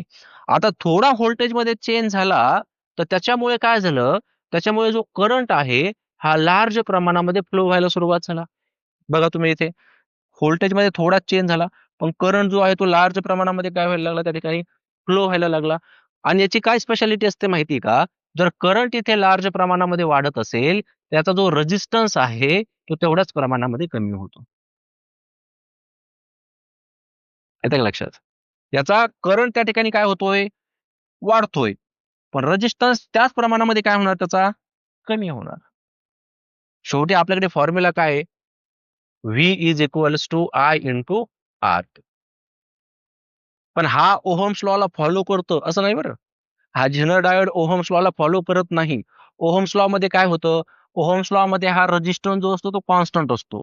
तो काय या व्होल्टेजवरती डिपेंड नसतो. इथे रेजिस्टन्स डिपेंड कोणावरती असतो, तिथे जी कंडक्टरची लेंथ असेल, त्या कंडक्टरचा एरिया असेल, त्याच्यावरती तो डिपेंड असणार आहे त्या ठिकाणी. म्हणजे इथे रेजिस्टन्स कॉन्स्टंट आहे. ह्या केसमध्ये रेजिस्टन्स कसा असतो, कॉन्स्टंट असतो. याच्यामध्ये तसं नाही होत. याच्यामध्ये करंट वाढला की रेजिस्टन्स डाऊन होतो. पण व्ही मात्र कॉन्स्टंटच राहणार आहे जो आधी होता. कारण जेवढा रेजिस्टन्स कमी झालेला आहे तेवढा करंट वाढलेला आहे. तुम्ही म्हटलं सर आपण जर व्होल्टेज कमी केलं तर तुम्ही या ठिकाणी व्होल्टेजला जर डाऊन केलं, कमी केलं, तर करंट सुद्धा काय होईल, कमी होईल. त्याच्यामधून फ्लो होणारा करंट सुद्धा काय होणार आहे, कमी होणार आहे. पण त्या ठिकाणी काय वाढवतो, रेजिस्टन्स वाढवते. म्हणजे एक पॅरामीटर कमी केला की दुसरा वाढतोय. पण शेवटी दोघांचं मल्टिप्लिकेशन कसं राहतं, कॉन्स्टंटच राहतं. म्हणजे इकडे कितीही धक्के बसले, व्होल्टेज कितीही कमी जास्त झालं, तरी सुद्धा झिनर मध्ये जे व्होल्टेज राहणार आहे ते मेंटेन राहणार आहे, ते रेग्युलेट राहणार आहे. येते का लक्षात? त्यामुळे आपण काय म्हणतोय, हा झिनर डायोड एक व्होल्टेज रेग्युलेटर म्हणून काम करतोय. आलं एक लक्षात? हम्म. हा महत्वाचा कॉन्सेप्ट आहे. याच्यात काही अडचण असेल तर विचारा. आता जो सेकंड टाईपचा डायोड आहे याला आपण म्हणतो फोटो डायोड. हा फोटो डायोड जो आहे, हा एक स्पेशल टाईपचा पीएन जंक्शन डायोड आहे, जो लाईट एनर्जीला इलेक्ट्रिकल एनर्जी मध्ये कन्वर्ट करण्याचं काम करत असतो. आता या शब्दामध्ये बघा, फोटो हा शब्द लिहिलेला आहे. फोटोचा अर्थ या ठिकाणी काय असतो, फोटॉन्स. आता फोटॉन्स काय आहे, फोटॉन्स एक प्रकारची एनर्जी आहे, जी एका पॅकेट्समध्ये किंवा बंडल्सच्या फॉर्म मध्ये प्रेझेंट असते. ठीक आहे. आता ऑलरेडी फोटॉन्सचा पार्ट जो आहे तो आपण dual nature of matter and radiation मध्ये बघणार आहोत. तर सध्या लक्षात ठेवा, फोटॉन्स काय आहेत, ही एक एनर्जी आहे which is present in the form of packets or bundles. आता हा जो फोटो डायोड आहे बघा, यामध्ये सर्वात महत्वाची गोष्ट, याला आपण रिव्हर्स बायस कनेक्शन मध्येच लावलेलं असतं. हा सुद्धा कसा असतो, रिव्हर्स बायस मध्येच असतो. ठीक आहे. आता इथे जर आपण बघितलं तर हा बघा, हा पी टाईप जो आहे तो बॅटरीच्या निगेटिव्ह टर्मिनलला कनेक्टेड आहे. जो एन टाईप आहे तो बॅटरीच्या पॉझिटिव्ह टर्मिनलला कनेक्टेड आहे. ठीक आहे. त्यानंतर या ठिकाणी हा जो रिजन तयार होतो याला आपण काय म्हणतो, याला आपण म्हणतो डिप्लेशन रिजन. 11वी मध्ये तुमचं झालेला आहे हा पार्ट. ठीक आहे. याला काय म्हणतात, डिप्लेशन रिजन.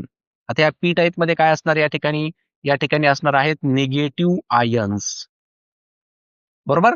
आणि इकडे जो आहे तो एन टाईप आहे, तर इथे काय आहे, इथे आहे पॉझिटिव्ह आयन्स. मग हा जो पी टाईप आहे याच्यामध्ये काय असतात, याच्यामध्ये असतात होल्स. तर हे होल्स असणार आहेत बघा. आणि पी टाईप मध्ये मायनॉरिटी जी असतात, जे मायनॉरिटी चार्ज कॅरियर्स असतात ते कोण असतात, ते असतात इलेक्ट्रॉन्स. त्याच पद्धतीने एन टाईप मध्ये इलेक्ट्रॉन्स असणार आहेत. आणि मायनॉरिटी कोणाची असणार आहे, मायनॉरिटी असणार आहे होल्सची. थोड्याफार प्रमाणामध्ये ते प्रेझेंट असतात. ठीक आहे. त्याला आपण मायनॉरिटी कॅरियर्स असं म्हणतो. आता ते होतं काय बघा, इथे आपल्याला काय करायचं आहे, हा जो डायोड आहे, हा डायोड आता हे लक्षात आलं ना तुमच्या, की हा रिव्हर्स बायस मध्ये लावला जातो. आता याचा हा जो रिजन आहे ना, हा रिजन आपल्याला लाईट मध्ये एक्सपोज करायचा आहे. कारण जसं आपण म्हणतोय की याचं महत्वाचं काम काय आहे, लाईट एनर्जीला इलेक्ट्रिकल एनर्जी मध्ये कन्वर्ट करणे. तर हा जो पोर्शन आहे याचा एवढा, त्याला आपण कुठे ठेवणार आहे, लाईट मध्ये ठेवणार आहे. म्हणजे त्यावरती लाईट एनर्जी जी आहे ती इन्सिडंट होऊ शकेल अशा पद्धतीने. आता ज्यावेळेस लाईट या ठिकाणी येत नव्हती, मग त्यावेळेस यामध्ये करंट फ्लो होत होता की नव्हता?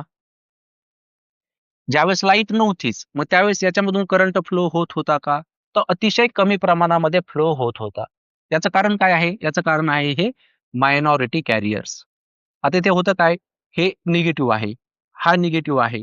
त्यामुळे हा निगेटिव्ह या निगेटिव्हला काय करतो? रिपेल करतो. त्यामुळे थोड्याफार प्रमाणामध्ये या ठिकाणी कंडक्शन जे आहे ते आपल्याला पाहायला भेटतं. म्हणजे खूप कमी प्रमाणामध्ये करंट जो आहे तो आपल्याला या ठिकाणी पाहायला मिळतो. त्या करंटला डार्क करंट असं म्हणायचं. कोणता करंट असणार आहे तो? Dark current. कारण लाईट प्रेझेंट आहे का तिथे? नाही. मग लाईट प्रेझेंट नसताना काय असणार आहे? अंधार असणार आहे. बरोबर आहे की नाही? त्यामुळे या ठिकाणी आपण त्या करंटला कोणता करंट म्हणायचं? डार्क करंट असं म्हणायचं. आता ज्यावेळेस यावरती लाईट एनर्जी ही इन्सिडंट होईल, तर लाईट एनर्जी इन्सिडेंट झाल्यानंतर काय होणार आहे, यामध्ये असणाऱ्या इलेक्ट्रॉन्सला एनर्जी भेटणार आहे. बरोबर आहे. कारण यांच्याकडे जी एनर्जी असणार आहे ते कुणाला देतील, ते एनर्जी त्यामध्ये प्रेझेंट असणाऱ्या इलेक्ट्रॉनला, म्हणजे इलेक्ट्रॉनला एनर्जी भेटली. बरोबर आहे. मग या ठिकाणी हे जे बॅरियर होतं, मग तो इलेक्ट्रॉन काय करतो, इलेक्ट्रॉन त्या ठिकाणावरून मूव्ह होतो, कारण त्याला एनर्जी भेटलेली आहे. मग इलेक्ट्रॉन त्या ठिकाणावरून जर मूव्ह झाला तर तिथून काय तयार होईल, तिथे होल तयार होईल. बरोबर नाही. इलेक्ट्रॉन जर दुसरीकडे गेला तर तिथे काय बनतं, त्या जागेवरती होल. म्हणजे आपण असं म्हणू शकतो, या डिप्लेशन रिजन मध्ये आता होल आणि इलेक्ट्रॉनची पेअर बनायला सुरुवात झाली. ही सुरुवात कधी होणार, ज्यावेळेस लाईट एनर्जी यावरती इन्सिडेंट होणार. आणि जर डिप्लेशन रिजन मध्ये इलेक्ट्रॉन आणि होलची पेअर जर बनत असेल, तर त्या ठिकाणी आपण असं म्हणू शकतो की इथे जे काही बॅरियर होतं, म्हणजे जो काय बॅरियर म्हणजे काय, की हा इकडे कोणाला जाऊ देत नव्हता होल्सला, इकडून कोणाला येऊ देत नव्हता इलेक्ट्रॉन्सला. मग हे जे काही बॅरियर या ठिकाणी तयार झालेलं होतं ते संपून जाईल. बरोबर आहे की नाही. आतमध्ये, याच्या आतमध्ये जर का इलेक्ट्रॉन होलची पेअर बनत असेल, तर हे जे बॅरियर आहे, हे बॅरियर त्या ठिकाणी राहणार नाही. म्हणजे या ठिकाणावरून आता करंट जो आहे तो फ्लो व्हायला सुरुवात होणार आहे. म्हणजे आपण काय केलं, ज्यावेळेस त्याच्यावरती लाईट पडली, त्यावेळेस त्या ठिकाणी ती लाईट एनर्जी जी आहे, ती इलेक्ट्रिकल एनर्जीमध्ये कन्व्हर्ट झाली. आले लक्षात? मग हा जो रिव्हर्स करंट असतो, हा रिव्हर्स करंट या ठिकाणी आता बेसिक प्रिन्सिपल काय आहे, वर्किंग प्रिन्सिपल काय आहे, की या ठिकाणी जो काही करंट फ्लो होणार आहे, तो करंट या व्होल्टेजवरती डिपेंड नाहीये. तो कोणावरती डिपेंड असणार आहे, जी लाईट एनर्जी यावरती इन्सिडेंट होती, त्या लाईट एनर्जीवरती डिपेंडंट असणार आहे. मग आपण जर लाईट एनर्जी वाढवली, म्हणजे आपण त्या लाईट एनर्जीची जर इंटेन्सिटी वाढवली, तर करंटचं मॅग्निट्यूड जे आहे, ते देखील वाढल्या जाणार आहे. तर सुरुवातीला ज्यावेळेस यावरती लाईट इन्सिडेंट होत नव्हती, त्यावेळेस करंट होता का यामध्ये? होता. पण अतिशय कमी प्रमाणामध्ये होता. त्यामुळे या करंटला आपण कोणता करंट म्हणालो? Dark current. लक्षात आलं ना? या ठिकाणी आपण याची IV कॅरेक्टरिस्टिक काढतोय. म्हणजे या ठिकाणी काय आहे, व्होल्टेज आहे एक्स ॲक्सिस वरती आणि वाय ॲक्सिस वरती करंट आहे. तर करंट हा मायक्रो एम्पियर मध्ये आपण या ठिकाणी घेतलेला आहे. तर सुरुवातीला ज्यावेळेस इंटेन्सिटी म्हणजे लाईटच नव्हता ना. याची इंटेन्सिटी काय? इंटेन्सिटी म्हणजे हळू आपण त्या ठिकाणी लाईट एनर्जी वाढवत जात आहोत. परंतु सुरुवातीला लाईट नाहीच आहे. म्हणजे काय आहे? लाईट नाही म्हणजे कोण आहे? डार्क आहे. तर त्या करंटला कोणता करंट म्हणायचा? Dark current. आता आपण काय करूयात, त्या लाईट एनर्जीची इंटेन्सिटी वाढवूयात. लाईट एनर्जीची जर आपण इंटेन्सिटी वाढवली, तर त्या ठिकाणी करंट वाढणार आहे. बरोबर आहे. मी आधीच काय सांगितलं तुम्हाला, कुणावरती डिपेंड आहे करंट? रिव्हर्स करंट कुणावरती डिपेंड आहे? त्या लाईट एनर्जीवरती. मग त्याची इंटेन्सिटी जर आपण या ठिकाणी वाढवली, इथे इंटेन्सिटी 0 आहे. इथे काहीतरी इंटेन्सिटी असेल. आपण अजून जर इंटेन्सिटी वाढवत गेलो, तर अशा प्रकारे आपल्याला हा ग्राफ जो आहे तो भेटेल. जशी इंटेन्सिटी वाढत जाईल, तसा करंट त्या ठिकाणी वाढत जाणार आहे आणि एक मॅक्सिमम व्हॅल्यू त्या ठिकाणी तो करंट जो आहे तो घेणार आहे. त्या करंटला आपण सॅच्युरेशन करंट असं म्हणणार आहोत.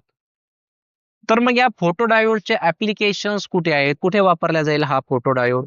या फोटोडायोडला सर्वात आधी जर आपण बघितलं, तर जे बर्गलर अलार्म्स असतात बघा, जे आपण मूव्हीजमध्ये बघत नाही का? समजा एखादा डायमंड असेल आणि चोरांना तो जर चोरून घ्यायचा असेल, तर तो एका पर्टिक्युलर झोनमध्ये ठेवलेला असतो. म्हणजे तिथून जर आपण उचललं, की त्याच्यावरती लाईट पडतो आणि तो लाईट पडला, की करंट जो आहे तो सर्किटमध्ये फ्लो होतो आणि हा अलार्म जो आहे तो सुरू होतो. तर अशा ठिकाणी याला आपण वापरू शकतो बर्गलर अलार्ममध्ये. दुसरी गोष्ट आपण याला कुठं वापरू शकतो? दुसरी गोष्ट म्हणजे जर आपल्याला याची इंटेन्सिटी किती आहे, हे जर फाइंड आउट करायचं असेल, लाईटची इंटेन्सिटी, तिथे आपण सांगतोय ना, इथे हळू काय होत चालली, इंटेन्सिटी वाढत चाललेली आहे. मग इंटेन्सिटी वाढत चालली म्हणजे करंट देखील त्या ठिकाणी वाढत चाललेला आहे. म्हणजे आपल्याला जर इंटेन्सिटी ऑफ लाईट जर काढायची असेल, तरी सुद्धा आपण याला यूज करू शकतो. तिसरं कुठे वापरलं जातं? ऑप्टिकल फायबर्समध्ये. आपल्या घरी जी केबल नाही का, ती वायर, त्याला काय म्हणतो आपण? Optical fibre. आता नॉर्मली ऑप्टिकल फायबरमध्ये जे सिग्नल ट्रान्सफर होतात, ते लाईटच्या फॉर्ममध्ये होतात. बरोबर आहे. परंतु त्याला आपण कन्व्हर्ट करून घेतो नंतर कशामध्ये? इलेक्ट्रिकल सिग्नल्समध्ये. मग त्या ठिकाणी सुद्धा कोणता डायोड वापरला जातो? फोटो डायोड वापरला जातो. आलं का लक्षात? ठीक आहे. तर बेसिक प्रिन्सिपल लक्षात ठेवा आणि या फोटो डायोडची वर्किंग लक्षात ठेवा. आता 3 नंबरचा आपण डायोड बघूयात, ज्याला म्हणतात सोलार सेल किंवा फोटोव्होल्टिक सेल. नॉर्मली आपण जर सध्या बघितलं तर घरोघरी आपल्याला सोलार पॅनल्स टेरेसवरती लावलेले पाहायला भेटतात. परंतु हे सोलार सेल्स काम कशा प्रकारे करतात, ते आज आपण बघणार आहोत. तर यामध्ये कोणत्या प्रकारचा डायोड आहे? यामध्ये पी जंक्शन डायोड जो आहे, तो या ठिकाणी आपण यूज करणार आहोत. ठीक आहे. आता याच्या डायग्राम मध्ये जर आपण बघितलं तर आपल्याला काय काय पाहायला भेटतंय बघा. या डायग्राम मध्ये ही जी साईड आहे ही आहे यन साईड, हा यन रिजन आहे. आणि हा यन रिजन या ठिकाणी थीन ठेवला जातो, पातळ ठेवला जातो, जेणेकरून जे सनलाइट आहे ते सनलाइट तिथपर्यंत लवकर पोहोचले पाहिजे. आणि या ठिकाणी हा पी रिजन जो आहे हा थोडासा थिक असतो, जाड असतो. या दोघांच्या मध्ये एक डिप्लेशन रिजन तयार होत असतो. आता हा डिप्लेशन रिजन नेमकं काय आहे बघा. डिप्लेशन रिजन म्हणजे काय, आता या एन रिजन मधून समजा इलेक्ट्रॉन जो आहे तो या ठिकाणी आला आणि या पी रिजन मधून होल या ठिकाणी आला, तर इलेक्ट्रॉन आणि होल या ठिकाणी काय होतात, रिकंबाईन होतात. आणि रिकंबाईन झाल्यामुळे त्या दोघांमध्ये एक प्रकारचा बॉन्ड तयार होतो. मग ती बॉन्डिंग तयार झाली की ते कोणत्याही इलेक्ट्रॉनला किंवा कोणत्याही होलला तिथे येऊ देत नाही, त्यांची एंट्री ते बंद करतात. ठीक आहे. आता एंट्री बंद करतात म्हणजे काय करतात, ते एक प्रकारचं बॅरियर या रिजन मध्ये प्रोड्यूस करतात. म्हणजे एक एक प्रकारचा अडथळा त्या ठिकाणी ते क्रिएट करतात. मग आता इथे होतं काय, की जो एन रिजन आहे, ह्या एन रिजन मध्ये काय असतात, ह्या एन रिजन मध्ये होल्स असतात. ठीक आहे. काय असणार आहे या ठिकाणी, होल्स. आणि जो पी रिजन आहे इथे काय असतात, इथे असतात इलेक्ट्रॉन्स. अशा प्रकारे येते का लक्षात. मग त्या रिजनला कोणता रिजन म्हणतो आपण, हा डिप्लेशन रिजन असं म्हणतो. त्यानंतर इथे बघा, ही जी वरची साईड आहे त्याला आपण फ्रंट कॉन्टॅक्ट म्हणतो. आणि ही जी आहे रिअर साईड, जी बॅक साईडला असते त्याला आपण रिअर कॉन्टॅक्ट असं म्हणतो. आता इथे हे जे व्हाईट मध्ये तुम्हाला दिसत आहे त्याला आपण म्हणतो मेटल स्ट्रिप्स. ह्या मेटलच्या स्ट्रिप्स अशा गॅप मध्ये लावलेल्या असतात, जेणेकरून या ठिकाणी या पर्टिक्युलर रिजन मधून सनलाइट जे आहे ते या जंक्शन पर्यंत पोहोचले पाहिजे. तर ही स्पेसिंग या ठिकाणी सोडलेली असते. वरतून त्या ठिकाणी ग्लास वगैरे असतो बघा. तुम्ही ते सोलार पॅनल्स बघितलेच असतील, वरतून अशी एक काच लावलेली असते, नाही का. मग ते प्रोटेक्शनसाठी असतं, की त्यावरती काही लागलं वगैरे तर ते खराब होऊ नये. तर त्यासाठी एक प्रोटेक्शन कव्हर त्या ठिकाणी ग्लासचं लावलेलं असतं. आता इथे होणार काय, इथे व्यवस्थितपणे याला समजून घ्या. या ठिकाणी जे सनलाइट आहेत ते या जंक्शन पर्यंत पोहोचणार आहेत. बरोबर आहे. कुठपर्यंत जाणार आहेत ते, या जंक्शन पर्यंत. आता या जंक्शन मध्ये कोण आहे, त्या डिप्लेशन रिजन मध्ये कोण आहे, इलेक्ट्रॉन्स आहे. जर हे फोटॉन्स म्हणजे हे जे सन रेज आहेत, हे जर या डिप्लेशन मध्ये प्रेझेंट असणाऱ्या इलेक्ट्रॉन्स वरती जर जात असतील, तर या इलेक्ट्रॉनला या फोटॉन्स कडून एनर्जी भेटते. काय भेटणार आहे त्यांना, एनर्जी. आता एनर्जी भेटल्यामुळे काय होतं, या दोघांमध्ये जो बॉन्ड होतो हा बॉन्ड तुटतो. हा बॉन्ड काय होतो, ब्रेक होतो. म्हणजे इलेक्ट्रॉन तिथून निघतो. इलेक्ट्रॉन जर तिथून निघाला तर त्या ठिकाणी होल तयार होतो. काय होतं त्या ठिकाणी, होल तयार होतो. म्हणजे आपण असं म्हणू शकतो की या डिप्लेशन रिजन मध्ये आता इलेक्ट्रॉन आणि होल यांच्या परत पेयर्स बनायला लागल्या. आणि यांच्या पेयर जर याच्यामध्ये जर तयार होत असतील तर ते जे बॅरियर असतं त्या ठिकाणचं, ते बॅरियर संपायला सुरुवात होते. येतं लक्षात. म्हणजे आता इलेक्ट्रॉन जर या ठिकाणी गेला, आता इथे आपण म्हणतोय काय, की मग आता या ठिकाणी जे इलेक्ट्रॉन्स आता फ्री होणार आहेत, हे इलेक्ट्रॉन्स हे पॉझिटिव्ह चार्जेस काय करतील, त्यांच्याकडे अट्रॅक्ट करून देतील. म्हणजे इकडे काय येणार आहेत, इकडे येणार आहेत आता इलेक्ट्रॉन्स. बरोबर आहे. आणि जे होल्स या ठिकाणी फ्री होणार आहेत, हे होल्स कुठे येणार आहेत, हे होल्स येणार आहेत खालच्या रिजन मध्ये, म्हणजे इथे. मग जर आपण या ठिकाणी जर बघितलं तर ह्या वरच्या साइड वरती कोणत्या प्रकारचे चार्जेस जमत आहेत, निगेटिव्ह चार्जेस. बरोबर आहे. इथे कोणते चार्जेस बनत आहेत, निगेटिव्ह चार्जेस. आणि हा जो खालचा लेअर आहे याच्यावरती कोणते चार्जेस बनतायत, पॉझिटिव्ह चार्जेस. आलं का लक्षात. मग आपण काय करणार, या ठिकाणी पॉझिटिव्ह चार्जेस जर असतील तर या ठिकाणी हे फ्लो व्हायला सुरुवात होतील आणि ते आपण एका एक्सटर्नल सर्किट मधून बाहेर काढून घेणार. आता इथे जर आपण बघितलं तर या ठिकाणी हे जे सर्किट आहे हे ओपन सर्किट आहे. ठीक आहे. म्हणजे या ठिकाणी जो पण काही पोटेन्शियल डिफरन्स असणार आहे, हा पोटेन्शियल डिफरन्स याला आपण काय म्हणणार आहोत, याला आपण म्हणणार आहोत ओपन सर्किट व्होल्टेज. काय म्हणायचं याला, open circuit voltage.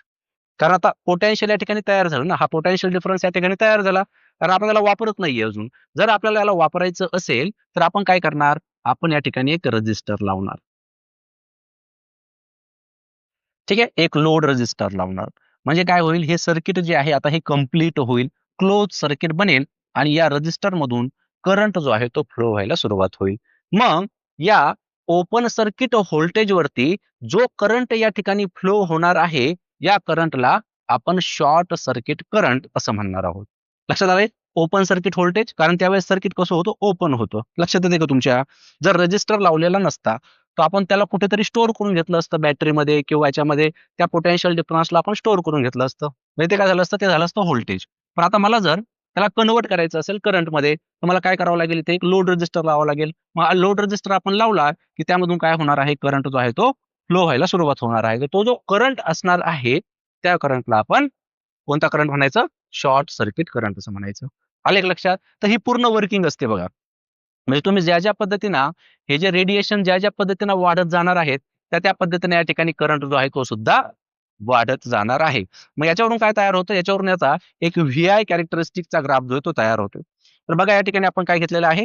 X axis वरती आपण घेतलेलं आहे व्होल्टेज, वाय ॲक्सिस वरती घेतलेला आहे करंट. समजा ज्यावेळेस आपल्याला हा ओपन सर्किट व्होल्टेज भेटत होता, त्याची व्हॅल्यू आपण या ठिकाणी कन्सिडर केलेली आहे. या 20च्या पुढे कुठेतरी आहे. तर या ओपन सर्किट व्होल्टेजवरती आपल्याला करंट भेटत आहे जवळपास इथे 5च्या थोडासा खाली या ठिकाणी आपण दाखवलेला आहे. For example 4.9. ठीक आहे. तर इथे एवढा करंट जो आहे तो आपल्याला या ठिकाणी भेटत आहे. मग आपण काय करणार? आपण हे जे 2 पॉइंट आहेत त्या पद्धतीने कनेक्ट करून घेणार. त्याचा अर्थ काय झाला, की या ओपन सर्किट व्होल्टेजवरती आपल्याला हा शॉर्ट सर्किट करंट भेटत आहे. ठीक आहे. आता समजा रेडिएशन्स वाढले आणि या ठिकाणी जास्त प्रमाणामध्ये काय व्हायला लागलं, जास्त प्रमाणामध्ये या ठिकाणी आपल्याला ओपन सर्किट व्होल्टेज भेटायला लागला. मग याची व्हॅल्यू काय असेल? त्यापेक्षा थोडीशी जास्त घेणार आपण, जी असणार आहे ती. मग या ओपन सर्किट व्होल्टेजवरती जो तुम्हाला पुढे करंट भेटणार आहे, ते 2 पॉइंट तुम्ही काय करू शकता परत? परत कनेक्ट करून घेऊ शकता. आले का लक्षात? ठीक आहे. तर हा एक ग्राफ सुद्धा महत्वाचा आहे. हा ग्राफ तुम्हाला लक्षात ठेवायचा आहे. तर ही झाली याची वर्किंग प्रोसिजर आणि हा झाली त्याची कॅरेक्टरिस्टिक. बरं आता त्याला आपण वापरतो कुठे? याचे युजेस कुठे-कुठे आहेत?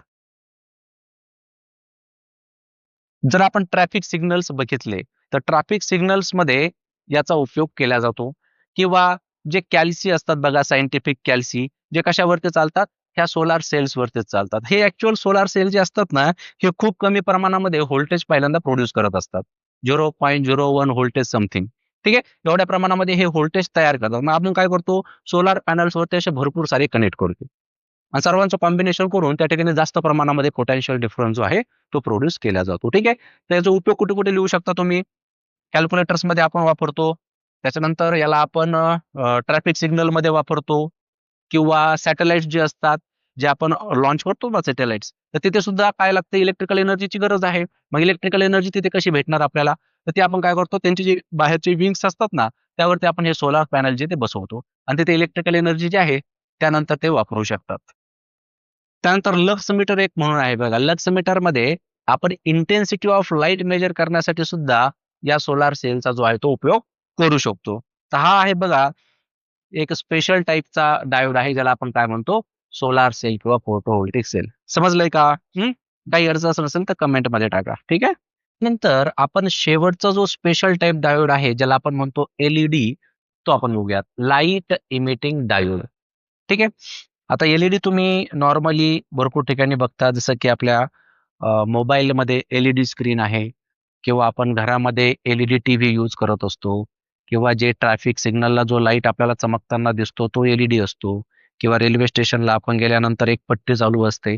आता तर आपण शॉपच्या बाहेर पण बघतो बघा, अशी एक पट्टी चालू असते. ते पण काय आहे? एक प्रकारचा आहे. तर हा लाईट इमिटिंग डायोड असतो काय?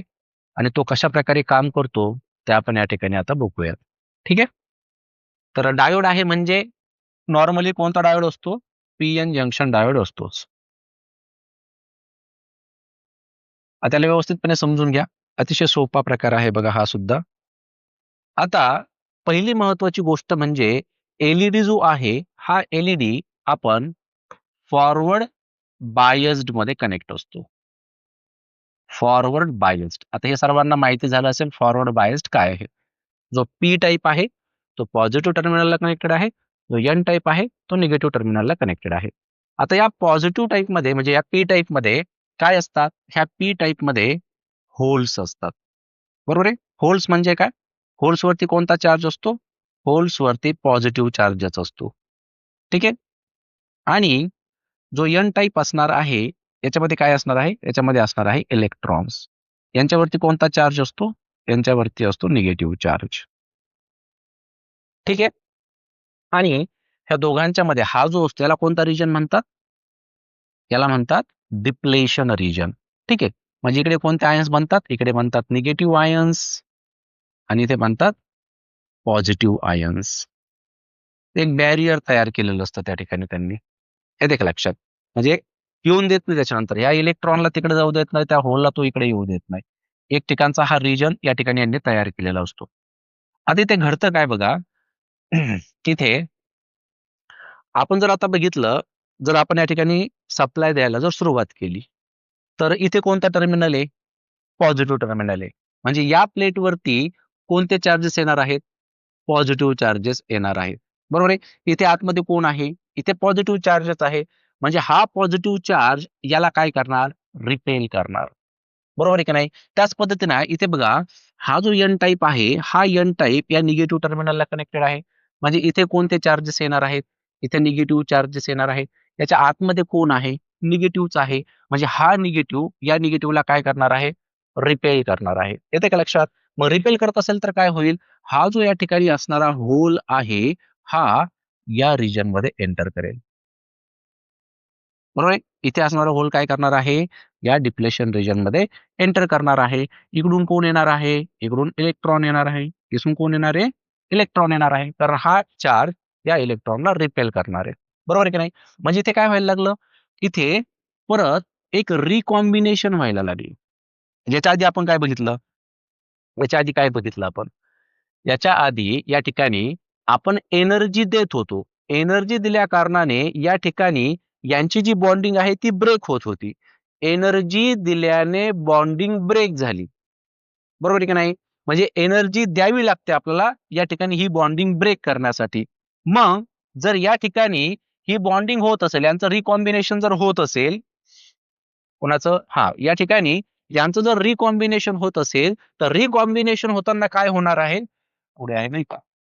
रिकॉम्बिनेशन होताना काय होणार आहे? रिकॉम्बिनेशन होताना एनर्जी जी आहे, ती एनर्जी रिलीज्ड होणार आहे. उलट आहे एक्झॅक्टली.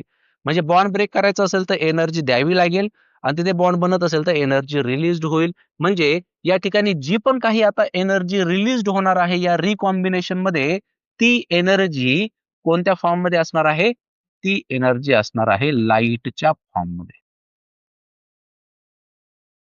याचं लक्षात? ज्यावेळेस यांचं रिकॉम्बिनेशन होईल, तर रिकॉम्बिनेशन होताना एनर्जी रिलीज्ड होईल आणि ती एनर्जी म्हणजेच लाईट एनर्जी असणार आहे. आता नॉर्मली आपण जर या ठिकाणी बघितलं, तर हा जो पी-एन जंक्शन डायोड असतो, हा काही पर्टिक्युलर मटेरियल पासून बनवला जातो.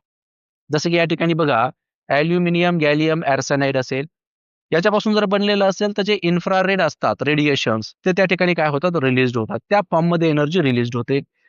या ठिकाणी गॅलियम आर्सेनिक फॉस्फाईड असेल तर रेड किंवा येलो लाईट जो आहे तो आपल्याला दिसणार आहे. ॲल्युमिनियम गॅलियम फॉस्फाईड असेल तर रेड किंवा ग्रीन किंवा झिंक सेलेनाईड असेल तर त्या ठिकाणी ब्लू लाईट जो आहे तो आपल्याला पाहायला भेटणार आहे. बरं आता हे काय आहेत? हे सर्व व्हिजिबल आहेत. येते का लक्षात? कारण हे मटेरियल काय करतं, या ठिकाणी जी पण काही एनर्जी प्रोड्यूस करणार आहे, ती जवळपास 1.08 इलेक्ट्रॉन व्होल्टच्या आसपास असतं.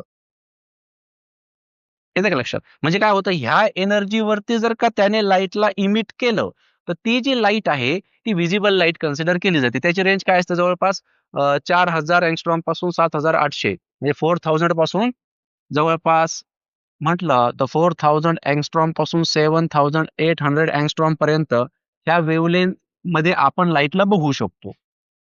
इलेक्ट्रोमॅग्नेटिक वेव्हमध्ये भरपूर सारे आहेत ना. गॅमा रेज, अल्ट्रासोनिक वेव्हज वगैरे. आपल्याला व्हिजिबल काय आहे? आपल्याला व्हिजिबल लाईट आहे. ठीक आहे. मग ते लाईट प्रोड्यूस होण्यासाठी या प्रकारचं मटेरियल असतं आणि हे वेगवेगळ्या प्रकारचे मटेरियल्स आहेत ज्यांच्यापासून हे वेगवेगळे लाईट जे आपल्याला पाहायला भेटतात. मग हा जो लाईट असतो, हा लाईट त्या टाइपच्या मटेरियलवरती डिपेंड असतो. लक्षात येतंय काय होतं या ठिकाणी? या ठिकाणी काय घडलं मग? ज्यावेळेस इथे रिकॉम्बिनेशन झालं, तर जी काही एनर्जी या ठिकाणी रिलीज झाली, ती लाईटच्या फॉर्ममध्ये या ठिकाणी इमिट झाली. त्यामुळे त्याला आपण काय म्हणतो? Light emitting diode.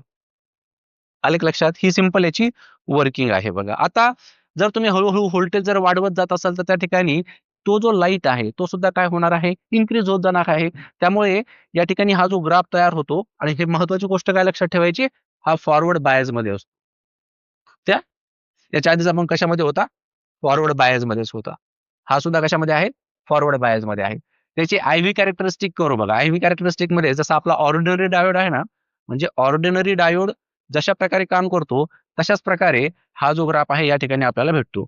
0 पासून इथे आपण जर व्होल्टेज थोडं वाढवायला सुरुवात केली, की करंट जो आहे तो इथे वाढायला सुरुवात होत असते. आले का लक्षात? ठीक आहे. अत्यंत सोपा आहे बघा हा, ज्याला आपण लाईट इमिटिंग डायोड असं म्हणतो. आता या एलईडीचे फायदे काय काय असतील, याला आपण कुठे कुठे वापरू शकतो? पहिला ऍडव्हान्टेज असा आहे की हे एनर्जी इफिशियंट आहेत. एनर्जी इफिशियंट म्हणजे काय? आपण आधीचे बल्ब वापरायचो, ते बल्ब जी एनर्जी कंझ्युम करत होते आणि आउटपुटमध्ये आपल्याला जे लाईट देत होते, तो लाईट त्याच्या कंपॅरिझन मध्ये कमी होता. हे काय करतात? तेवढ्याच एनर्जीमध्ये आपल्याला जास्त लाईट देतात. त्यामुळे हे कसे झाले? एनर्जी इफिशियंट झाले. दुसरी गोष्ट म्हणजे यांची जी लाईफ टाईम असते, लाईफ स्पॅन असतो हा लॉंग असतो. 50,000 तास, 50,000 आवर्स किंवा जर चांगल्या पद्धतीनं प्रॉपरली जर मॅन्युफॅक्चरिंग केलेली असेल, तर त्यापेक्षा जास्त काळ सुद्धा हे टिकतात. त्यामुळे यांची लाईफ टाईम जी असते ती लॉंग असते. रग कन्स्ट्रक्शन असतं.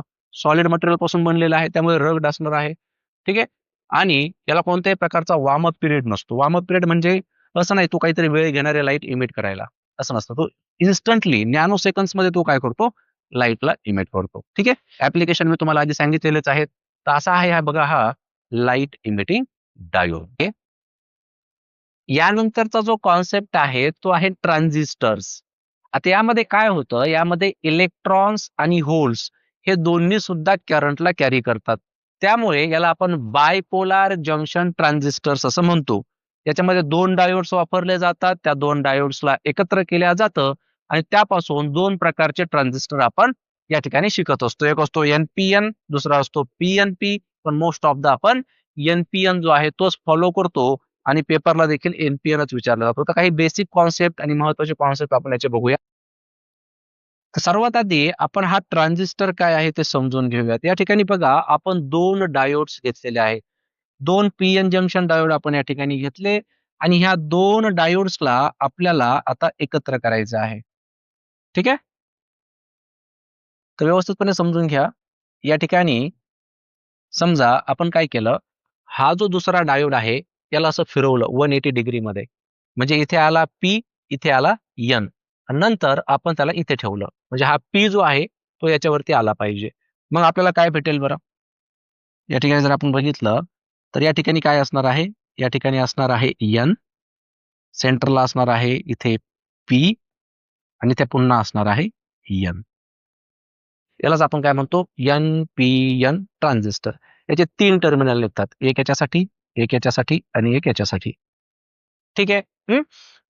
आता जर आपण याला जर का याच्यावरती जर कोलाईड केलं, म्हणजे याच्यावरती जर याला आपण ठेवलं, N वरती N ठेवायचं, पण याला असं फिरवायचंय परत 180 डिग्री मध्ये. तर सेंटरला कोण आला पाहिजे? N. इकडे कोण आहे? P. NP transistor. तर दोघांपैकी याच्यामध्ये नंबर ऑफ इलेक्ट्रॉन जे असतात ते जास्त असतात. NPN आहे, त्यामुळे याला आपण जास्त प्रेफर करत असतो. ठीक आहे. आता यामध्ये हा जो पहिला तुम्हाला N टाईप दिसतोय बघा, याला आपण इमिटर असं म्हणतो. हा जो इमिटर असतो हा हायली डोप्ड असतो. त्याच्यामध्ये डोपिंग जी असते ही सर्वात जास्त असते. ठीक आहे. त्यामुळे त्या ठिकाणी असणारं कंडक्शन हे चांगलं असणार आहे. दुसरा जो आहे तो आहे P. याला म्हणायचं बेस आणि हा जो आहे याला म्हणायचं कलेक्टर. इमिटर, बेस आणि याला म्हणायचं कलेक्टर. ठीक आहे. आता हा जो बेस असतो हा लाईटली डोप्ड असतो. याचा रिजन सर्वात कमी असतो आणि याच्यामध्ये डोपिंग सुद्धा खूप कमी असते. शेवटचा जो आहे त्याचा एरिया जास्त असतो आणि याच्यामध्ये जी डोपिंग असते ही मॉडरेट असते, म्हणजे दोघांच्या मध्ये असते. ठीक आहे. आता या ठिकाणी आपल्याला काय करायचं आहे? या NPN ट्रान्झिस्टरची वर्किंग बघायची आहे. ही पेपरला तुम्हाला विचारली जाते. आता याच्यामध्ये वर्किंग मध्ये जर आपण बघितलं तर तुम्हाला दोन पोर्शन दिसतील बघा. हा जो पहिला N आहे तो आहे एमिटर, दुसरा आहे बेस आणि तिसरा आहे कलेक्टर. याचा जर आपण इकडचा पोर्शन जर बघितला एवढा, म्हणजे इमिटर आणि बेस जर आपण बघितले तर हे कसे आहेत? फॉरवर्ड बायस मध्ये आहे. एवढा रिजन बघा फक्त, इमिटर आणि बेस. हा पोर्शन जो आहे हा फॉरवर्ड बायस मध्ये दिसतोय. म्हणजे हा जो N आहे किंवा हा जो इमिटर आहे, ह्या इमिटरचा जो N टाईप आहे तो या निगेटिव्हला कनेक्टेड आहे. बरोबर आहे. आणि हा बेस कसा आहे? पॉझिटिव्ह आहे. हा पॉझिटिव्ह आहे, तो या पॉझिटिव्ह टर्मिनलला कनेक्टेड आहे. त्यामुळे या ठिकाणी आपण असं म्हणू शकतो की E आणि B जे आहे हे कसे आहेत? हे आहेत फॉरवर्ड बायस मध्ये. येतं का लक्षात? हं? आणि बेस आणि कलेक्टर बघा बरं, बेस आणि कलेक्टर हे कसे आहेत? हे असणार आहे रिव्हर्स बायस मध्ये. आता हा एन टाइप जो आहे तो पॉझिटिव्ह टर्मिनलला कनेक्टेड आहे आणि हा बेस जो आहे तो या निगेटिव्ह टर्मिनलला. म्हणजे काय? बेस म्हणजे काय? Positive P type. तर पी टाइप आहे निगेटिव्हला कनेक्टेड आणि एन टाइप जो आहे तो आहे पॉझिटिव्हला कनेक्टेड. म्हणजे या ठिकाणी बी आणि सी जे आहेत हे कसे कनेक्टेड आहेत? हे आहेत रिव्हर्स डायरेक्शन मध्ये म्हणजे रिव्हर्स बायन्स मध्ये. ही गोष्ट क्लिअर आहे सर्वात आधी. आता या ठिकाणी जर आपण बघितलं तर व्यवस्थितपणे समजून घ्या या ठिकाणी होतं काय. आपण जर का आधी एवढ्याच पार्टचा जर विचार केला तर इथे कोणते चार्जेस असणार आहेत? हा एन टाइप आहे म्हणजे त्या ठिकाणी आपण काय कन्सिडर करूयात इलेक्ट्रॉन्स प्रेझेंट आहेत म्हणजे निगेटिव्ह चार्जेस प्रेझेंट आहेत. आणि इथे काय कनेक्टेड आहे? निगेटिव्ह चार्जला निगेटिव्ह टर्मिनललाच ते कनेक्टेड आहेत. बरोबर आहे. म्हणजे ज्यावेळेस इथे निगेटिव्ह चार्जेस येतील तर हे निगेटिव्ह चार्जेस याच्या आतमध्ये असणाऱ्या इलेक्ट्रॉन्सला काय करतील? रिपेल करतील. बरोबर आहे की नाही? काय करतील? रिपेल करतील. म्हणजे हे इलेक्ट्रॉन्सला इकडे ढकलतील. येते का लक्षात? इलेक्ट्रॉन्सला काय करणार आहेत हे? या डायरेक्शन मध्ये पुश करणार आहेत. बरोबर आहे. मग इकडे जर ते रिपेल करत असेल, तर त्याच्या ऑपोझिट डायरेक्शनमध्ये कोण जाणार आहे? करंट. कारण इलेक्ट्रॉन्स आणि करंट हे एकमेकांच्या ऑपोझिट डायरेक्शनमध्ये असतात. म्हणून हा आय-पी जो आहे, तो काय झाला? याला म्हणायचं इमिटर करंट. आलं लक्षात? ठीक आहे. आता पुस्तकामध्ये थोडी डायरेक्शन अशी दाखवली असेल, तर ती इलेक्ट्रॉन्सची डायरेक्शन असणार आहे. ठीक आहे. तर आय-पी काय झालं या ठिकाणी? Direction of electric current. आता हे इलेक्ट्रॉन्स जे आहेत, हे इलेक्ट्रॉन्स आता या बेसमध्ये जमा व्हायला सुरू होत आहे. ठीक आहे. आता ह्या दुसऱ्या पोर्शनचा विचार करा. बेस आणि कलेक्टरचा. आता इथे काय आहे? इथे रिव्हर्स बायस मध्ये लावलेले आहे. ठीक आहे. आता यामध्ये निगेटिव्ह चार्जेस आहेत. हा एन टाइप आहे. याच्यामध्ये काय असणार आहे? निगेटिव्ह चार्जेस असणार आहेत आणि या ठिकाणी हा निगेटिव्ह चार्जेस या पॉझिटिव्ह सोबत कनेक्टेड आहे. बरोबर आहे की नाही? आता इथे होतं काय बघा. इथे ज्यावेळेस इलेक्ट्रॉन्स येतील, आता याच्यामध्ये पण काय आहे? याच्यामध्ये पण निगेटिव्ह चार्ज आहे. बरोबर आहे. आणि हा कसा आहे? हा लाईटली डोप्ड आहे. आता इलेक्ट्रॉन जर इकडे यायचा म्हटलं, तर हा याला काय करेल? रिपेल करेल. हा येऊ देणार नाही. बरोबर आहे की नाही? त्या ठिकाणी काय असणार आहे? रिपल्शन असणार आहे. त्यामुळे याच्यामधून जास्तीत जास्त जे इलेक्ट्रॉन्स आहेत ते बाहेर पण निघू शकत नाही. कारण त्या ठिकाणी हा लाईटली डोप्ड आहे. डोपिंग त्याची कमी आहे. आपण बघितलेलं आहे डोपिंग कमी असेल तर त्या ठिकाणी कंडक्शन जे आहे ते लवकर होत नाही. तर त्यामुळे या ठिकाणी इलेक्ट्रॉन जे कमी थोड्याफार प्रमाणामध्ये बाहेर निघतील ते इथून. इलेक्ट्रॉन इथून बाहेर निघतील. पण याच्या ऑपोझिट डायरेक्शनमध्ये काय असणार आहे? त्या करंटची डायरेक्शन असणार आहे. तर इथे काय असायला पाहिजे होता? इथे असायला पाहिजे होता आय-बी. त्याला आपण काय म्हणणार याचा? बेस करंट म्हणणार. ठीक आहे. आणि मग आता इथे जर आपण बघितलं, तर हा जो एन आहे बघा, इथे कोणते चार्जेस येतील? पॉझिटिव्ह. कारण हा पॉझिटिव्ह टर्मिनलला कनेक्टेड आहे. पण हा काय करतो? त्या ठिकाणी असणाऱ्या इलेक्ट्रॉनला स्वतःकडे अट्रॅक्ट करतो. म्हणजे हे इथे असणारे जे इलेक्ट्रॉन्स आहेत, ते या डायरेक्शनमध्ये येतील. आणि त्याच्या ऑपोझिट डायरेक्शनमध्ये कोण असणार आहे? करंट असणार आहे. त्या करंटला आपण काय म्हणणार? कलेक्टर करंट म्हणणार. आलं का लक्षात? हां, हे व्यवस्थितपणे समजून घ्या. आता जर आपण बघितलं, तर आपण किर्चॉफ्स लॉ प्रमाणे किर्चॉफचा करंटचा लॉ जो आहे, त्याप्रमाणे असं म्हणू शकतो, की हा I जो आहे, हा इथे आल्यानंतर इथे याला जंक्शन भेटला आणि हा करंट 2 पार्ट्समध्ये डिव्हाईड झाला. टोटल करंट किती झाला आपल्याला या ठिकाणी? तो झाला IE is equals to IB plus IC. समजलं? तर ही वर्किंग तुम्हाला लिहायची असते. हे इक्वेशन जे आहे ते इक्वेशन तुम्हाला लक्षात ठेवायचं आहे. आता यानंतर ह्या 2 डेफिनेशन सुद्धा तुम्हाला पेपरला असतात. करंट गेन त्याच्यामध्ये अल्फा आणि बीटाची डेफिनेशन पेपरला असते. त्या ठिकाणी आय-सी म्हणजे काय आहे? कलेक्टर करंट आहे. आय-बी म्हणजे काय आहे? बेस करंट आहे. जर या दोघांचा रेशो म्हटलं, the ratio of collector current to the base current is called beta current gain. आणि हा जो अल्फा करंट गेन आहे, याच्यामध्ये या दोघांचा रेशो घ्यायचा कलेक्टर करंटचा आणि इमिटर करंटचा. ठीक आहे. ह्या डेफिनेशन्स लक्षात ठेवायच्या आहेत आणि फॉर्म्युला लक्षात ठेवायचा आहे, जो पेपरला विचारला जातो. आता आपण जर का रिलेशन काढायचं म्हटलं, रिलेशन सुद्धा पेपरला याच्याबद्दल विचारलेलं असतं. तर रिलेशन सुद्धा आपल्याला माहिती पाहिजे. तर रिलेशन काढण्यासाठी आपल्याकडे हा फॉर्म्युला आहे बघा. या ठिकाणी सिम्पली आपण असं म्हणू शकतो, की IE is equals to IB plus IC आहे. बरोबर आहे, की इथे अल्फाची किंमत आहे बघा. अल्फा करंट गेन आहे आपल्याकडे. तो आहे IC अपॉन IE. या ठिकाणी आपण म्हणू शकतो alpha is equals to IC upon IE. ठीक आहे. आता IE जो आहे त्याच्या जागेवरती आपण काय लिहू शकतो? IB प्लस IC असं लिहू शकतो. म्हणजे हे इक्वेशन काय बनेल? IC divided by I B plus I C. बरोबर आहे. आता या ठिकाणी जर बघितलं आपण तर ही टर्म जर का न्यूमरेटरला असते तर आपल्याला आयसी जो आहे तो दोघांच्या डिनॉमिनेटरला लिहिता आला असता. मग आपण काय करूया त्याचा रेसिप्रोकल घेऊयात. म्हणजे 1/अल्फा हा काय बनणार, हा बनणार I B plus I C divided by I C. याला सेपरेट करा म्हणजे काय येईल, 1/अल्फा is equals to I B upon I C plus 1. I C upon I C cancel होतील, 1 शिल्लक राहील. बरं, आता आपल्याकडे आपल्याला बीटा लागेल ना, अल्फा आहे आपल्याकडे. I B upon I C म्हणजे आहे का बीटा? बीटा म्हणजे कोण आहे? I C upon I B आहे. त्याचा जर आपण रेसिप्रोकल केला तर I B upon I C आपल्याला भेटू शकतो. याचा रेसिप्रोकल घ्या, करा त्याला उलट. सो 1/अल्फा is equals to 1 beta plus 1. तर हा फॉर्म तर आपल्याला भेटलेला आहे. आता बेसिक अरेंजमेंट आहे थोडीशी, ती आपण करून घेऊयात. हं? आणि व्यवस्थितपणे आपण त्या अल्फाला बीटाच्या फॉर्ममध्ये रिप्रेझेंट करूयात. चला मग या ठिकाणी आपल्याला भेटेल 1/अल्फा is equals to cross multiplication करा. काय भेटेल? बीटा प्लस 1 अपॉन बीटा म्हणजे अल्फाची किंमत आपल्याला भेटेल बीटा अपॉन बीटा प्लस 1. आलं का लक्षात? म्हणजे तुमच्याकडे जर बीटा असेल तर तुम्ही अल्फाची किंमत फाइंड आउट करू शकता किंवा याला आपण काय करूयात, बीटाच्या अल्फाच्या फॉर्ममध्ये सुद्धा लिहू शकतो. आपण काय लिहिणार आपण या ठिकाणी बघा.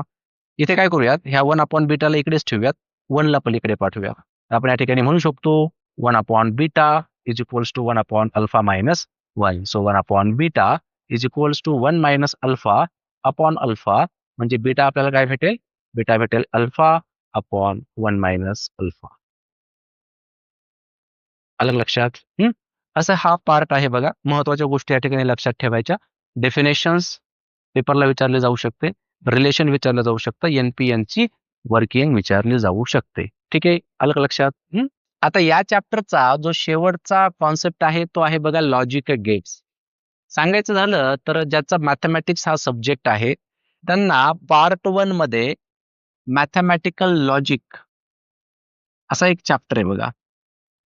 आणि याच्यामध्ये हे 5 कनेक्टिव्हज यूज करतात.